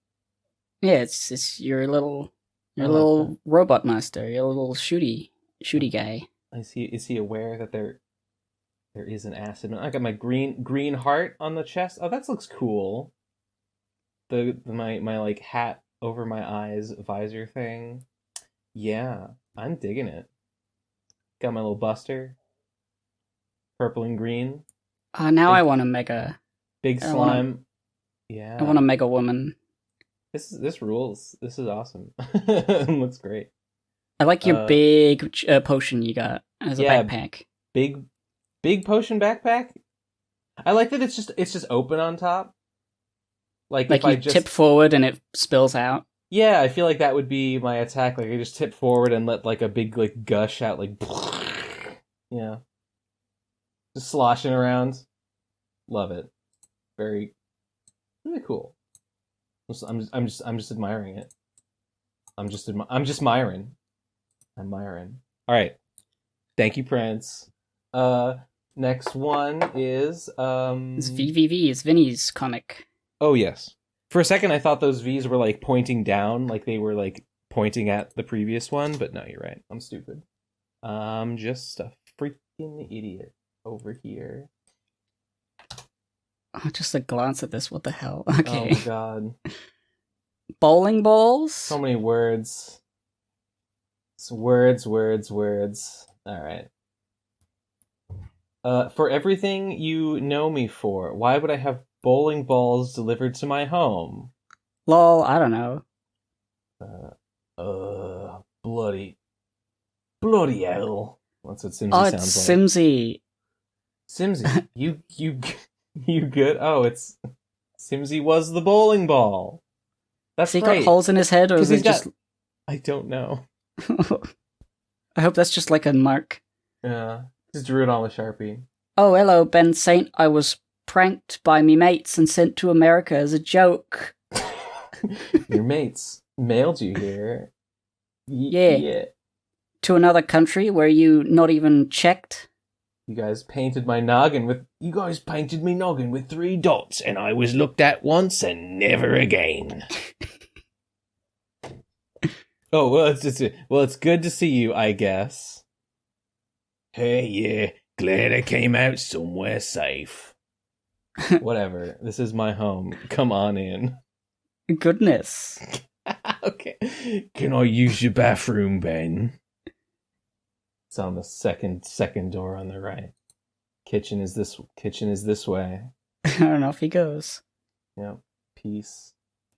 Oh, I've been looking forward to getting a fresh batch of Ben Saint Keto gummies. I have some. I made a big batch yesterday of cherry. They're in the fridge. I used the last of my cherry. I gotta get more. They're in the fridge. I got like 15 of them left. I'm gonna make more today. I'm gonna build up like a backlog. I'm going to make more every day than I can eat in a day so that my collection just grows infinitely. Passion fruit. Almost made passion fruit last time. Went with cherry at the last minute. This time, it's happening. Passion fruit. Oh, my sweet, sweet isomalto oligosaccharide. What gummies you will improve. Oh, it's the blue crystals. While Ben is cooking, I'll find somewhere to put my stuff. Ben's room is probably upstairs. I'm sure he won't mind. Gum. Vinny asked me. It's true to life. Vinny asked me. He DM'd me to ask me about the isomalto oligosaccharide, and just to make sure I was using it correctly, and like, I told him, technically I have switched to corn fiber, but like, it's fine. If I had an isomalto oligosaccharide, I would use it. If anyone finds some, like lying on the ground or something, like scrape it up and send it to me, because I'm hurting for it. I like your like tiny little smile. You're so glad in that last panel. I am glad. I would be glad if I had some isomalto oligosaccharides. That would make me very happy. Cute noises. I'm making cute noises just walking around. I think it says cute gib noises. Oh, gib noises. Cute gib noises. Sure. Same thing, I guess. Walking around the place. Stomp. Oh, it's Simsy stomping. The living room. Hello, Mr. Roommate. This is not what I would say. No. Hi. Watching the American football? Yeah. I'm Ben's friend. Uh-huh. I just wanted to tell you, it's a pleasure to meet you and spend time here in America. I'm from England, you see. I'll be visiting for a little while, so I wanted to introduce myself. Bro, what have I missed of the game? My stay here in America. They've avoided a fumble. Oh shit, dude. This is like my dad. This is like my dad watching sports. My dad cannot control himself. He just starts yelling. At like not even at like yeah, he'll yell when like there's a touchdown or something. But he'll just yell like when like just when he's like annoyed about a misplay or something. Just yell like, "Come on!" like way too loud. Like, way too loud. I don't like it. It's a classic dad trope. Yeah. I guess it is. It's just, it's fine. The World Cup's happening right now, and it's like, oh yeah, whenever England's playing, that's the time where Dad loudly criticizes bad plays, although they are playing quite well right now. Is it like an elimination tournament? The World Cup? The World Cup, I mean, it's the finals of the World Cup, so all the teams who have qualified are doing a bunch of rounds, and then there's the quarterfinals, well, semifinals and the quarterfinals. I don't follow it, so I don't really know. But yeah, basically elimination of some kind. Yeah. And then there's a winner. I saw Simsy tweeted that like all the Japanese artists he follows all tweeted at the exact same like moment because like the Japanese World Cup team like scored or something. Yes. I saw fucking Masaaki Yuasa tweet a picture of like a moment where the ball was almost off the pitch, but they kicked it back on and then they scored with a header. And so I was like, oh, is that goal true or not? And they said, the referee said, no, it's not. But then they reviewed the footage, and then they decided, actually, yes, it was. And then they was like, yeah, wow, pug. Which one's Masaaki Yuasa again? The Studio Trigger guy, the guy who did Space Dandy. No, he didn't. Did he do Space Dandy? He was involved with Space Dandy. Okay. I'm pretty sure. But, like, he's a cool animator person. Oh, he did, Get Your Hand Off Aizoken? Which I haven't watched that. Yeah, I know it, but I haven't seen it. It's good. Although I hear it's really good. Maybe I should watch. How long is it? It's only one season. It's like 20 episodes. Maybe we should watch that. Yeah. There's definitely things. Is he the Killer guy? He might be the Killer guy. Yeah, probably. Like I definitely know that name. I forgot what he's probably the Killer guy. Yeah. We missed the note that said, remember that comic I sent you of Simsy shitting in Ben Saint's bedroom? So this is like a callback to that. Oh no, that Killer was Hiroyuki Imaishi. Masaaki Yuasa. Oh, just show me a list. I don't want to... Okay, there we go. Kaiba, Ping Pong the Animation, Devilman Crybaby, that's the big one. Space Dandies, episode 16. Yeah, he was involved in that. He did that one Adventure Time episode, I think. Oh, yeah, I don't remember which one, but I remember that some anime guy did one. Yeah. Ino-O is the new one. Ride Your Wave was a big one. I think I've seen that. Yeah, he's good. And I follow him on Twitter, because I am, like, so cool. Because I'm so cool I do that. Only cool people follow anime directors. That's correct. That's correct. Okay, shall we continue? Oh, yes. Boing. Pout. I guess I can't come between Americans and their football side. Sad, so sad. It's such a strange. Like, I can't imagine really wanting to converse with random Americans. Want them to stop watching American gridiron football and just pay attention to me already. That's so you. That's so you. I guess I'm checking Twitter now. Oh, whoa. Cringe. Whoa, Simsy just uploaded a drawing of Vriska. Nice drawing. You're probably wondering if I scheduled a post.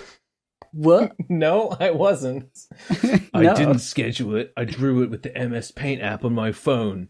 You see, when I was pooping in Ben Saint's bathroom, a symbiote melded itself with me. This symbiote helped me to focus and reduce my muscular strain so I could hold me finger up to me phone with precision and draw that image. Well, you were pooping. Yes, actually. The symbiote is actually a byproduct of Ben Saint's slime experiments. There was a coffee pot in his room where this symbiote grew and lived off Ben's filth until today. Know this? I toppled it over. This was a previous comic, remember? Oh, I don't think I've seen it. We definitely read it on... This is a callback. I toppled it over and escaped to my body? My bod. My bod, wherein it now has freedom. You sound more intelligent. Yes. The symbiote is consuming the lactic acid buildup and allowing all of my muscles to function at 100%. My muscles, including me brain. So, okay. He's still more intelligent, but he still has the whatever accent that is. The English like football rioter ruffian accent. Oh yes, yoink yoink yoink. Almost there, almost. All right. Bloop. Ben, do you have any food I can eat? What do you think I'm doing? What do you think I'm preparing for you right now? The fridge is full of gummy ingredients. We can go out and get something. Cool. Pour. Ooh. Ooh. Long fridge with deep freeze. Long fridge with deep freeze. I don't know why that's so funny. Neither do I. All right, these gummies will be ready by the time we get back. Let's head out, fam. Smirk. Cat. Is Cat that like face? Is that like shine on your butt there? Is that like shiny, like pink leather? It could be. Okay. Fucking Simsy's pose. Why is he posing like that? Vinny's response to the PCP voicemail. 12 hours a day. Vinny is here. Here is where I find pieces of paper to doodle funny PCP pics. Factory. Where Vinny has no tablet. And then 12 hours, Vinny is recovering from work, cleaning dishes, taking care of Bae, playing Pokemon, entertaining Bae, doing chores, which leaves me less than an hour to consider drawing. Where Vinny actually does have a tablet. Makes sense. He works in the paper factory. Where he works in the factory. The dick sucking factory. He works in there's no indication of what goes on in that factory. It's the smoke billowing factory. The smoke he works at the smoke factory. I hope it's a union job. When you ask if I have a tablet, I have a Wacom I got some years ago. It still works like new because we used to have it used. I've used it so little. I have decent art on Derpy Buro and some stuff that is still a work in progress. Gotcha. He draws at work, so he doesn't have his tablet. Okay. He draws. Look, this is the clipboard. This is the clipboard that he draws on. This is where all the magic happens. This is so magical. This is the room where it happens.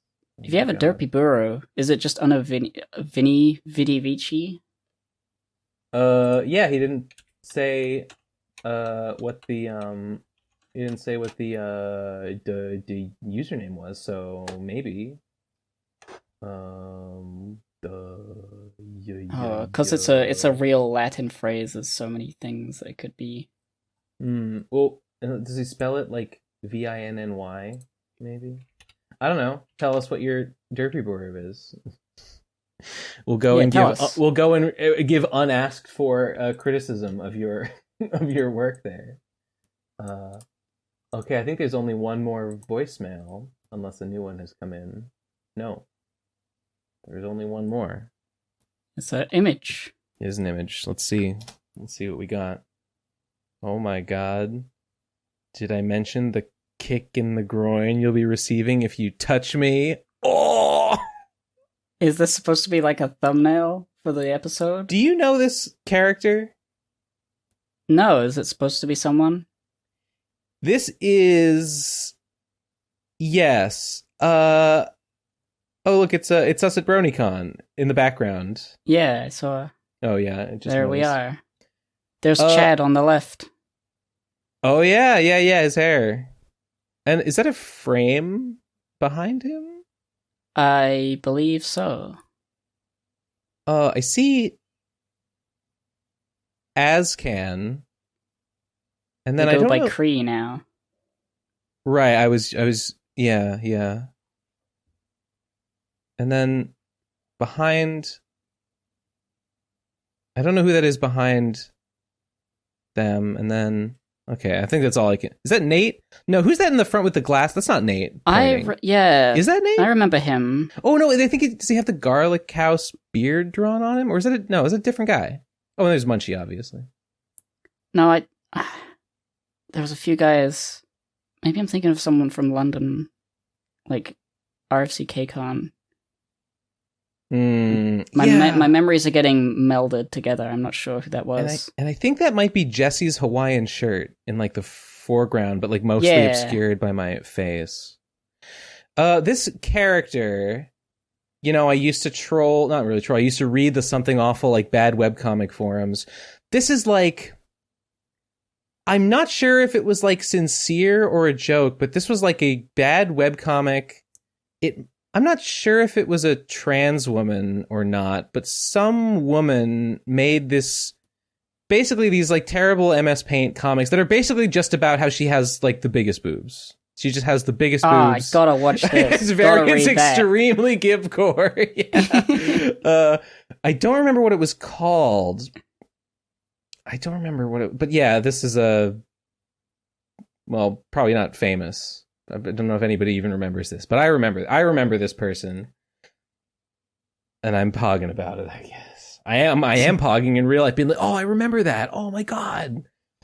Commentators. Don't remember what it was called. Find what it's called. Okay. Bad webcomic. Red hair, big boobs. No, it's not I Las assume they're hair. Vegas. It's Clarissa Gunsmoke. Yes. Available now on giveandtake.site.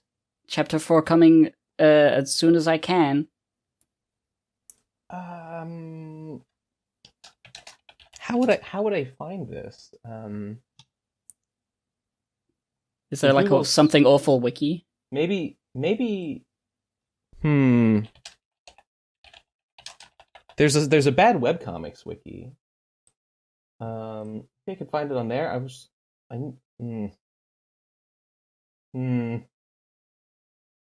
Oh man. I see Sonichu, I see Andrew Dobson, I see that one cat from the conservative furry comic artists where he fucks his sister. But I don't remember what the comic is called. Tim Buckley, this other guy, the snarky guy with the chin. Okay, I'm just gonna search boobs. I'm just gonna type boobs into Google search. I'll find it. That'll find it. That'll narrow it down. Wait, Bongo and Luna is on here. Oh my god! I typed bad webcomic. I typed boobs into the bad webcomics wiki. Oh, I think I may have known. And Bongo and Luna is here. I know that Cheesy got shit and was put on some sort of a thing like that for political opinions or something. Right. I remember that I had a dream. I had a dream last night that I went on my Discord and I just typed, man, I just really hate Cheesy's real name, so much. And I don't know why I just said I hate that guy. I think I didn't actually do that. I'm pretty sure that I didn't really. Wait, you mean you didn't say, quote, Cheesy's real name? You said his real name? No, I just wrote his real name. I just said I hate that guy. I don't remember why. Why would you do such a thing? I don't know. I don't remember. This is the new challenge, the new mystery to solve. Maybe something awful. Include something awful in the search that might something awesome. I mean, that did get me much worse looking results, so that's definitely closer. I wonder if anyone who's watching is screaming they know the name of this character and they're like, "Oh, Ben, you idiot! How could you have forgotten Joanna Rogan from the podcast?" Maybe if I use the phrase, "Did I mention the kick in the groin?" Oh yeah, that could be it. Let me try that, and if that doesn't work, I'm gonna give up. This person clearly knows. Yeah. That thing. The kick in the groin. This is the new PCP guy. This is the new where's this from, guys? Yeah. Remember when we didn't know? That was a fun time. That was a good time. And then Stumble Reel found. You know what I tried to do? I tried to take the PCP guy and put him into that AI thing that turns him into an anime character. You know the one? Yeah, I haven't used it. It makes you look a really handsome anime character. Yeah, I tried to do that with the PCP guy and it didn't work. It did not recognize a face. Wow. Yeah, so that was disappointing. Anime does not beget anime, I guess. Yeah, I have not made any progress in finding this comic, so yeah, I think I'm gonna give up. Let me know in the if commenter say something if you know who that is, because I want to find it. I don't think there's very much of it. Maybe if we try like MS Paint webcomics, there's probably too many of those. It should be like fucking Problem Sleuth. Oh yeah. Jailbreak.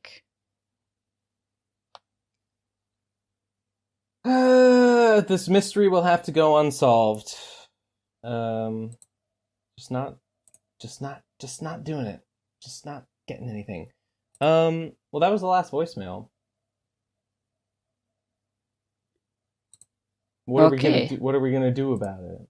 Well, we're gonna say arigato gozaimasu for watching the show. Ganbate itadakimasu. Kanpai. Nakama. Fucking. Shinkansen. Ohio gozaimasu. Did I already say itadakimasu? Yeah, I think you did. Yeah, okay. We're so fucking Japanese right now. Give us some money on patreon.com/the Procrastinators if you want to listen to like 60 bonus episodes from 60 boners from years gone by. 7 asses. Send us a voicemail at speakpipe.com/pcbvoicemail if you want us to say something to you. That is all. Goodbye. Goodbye.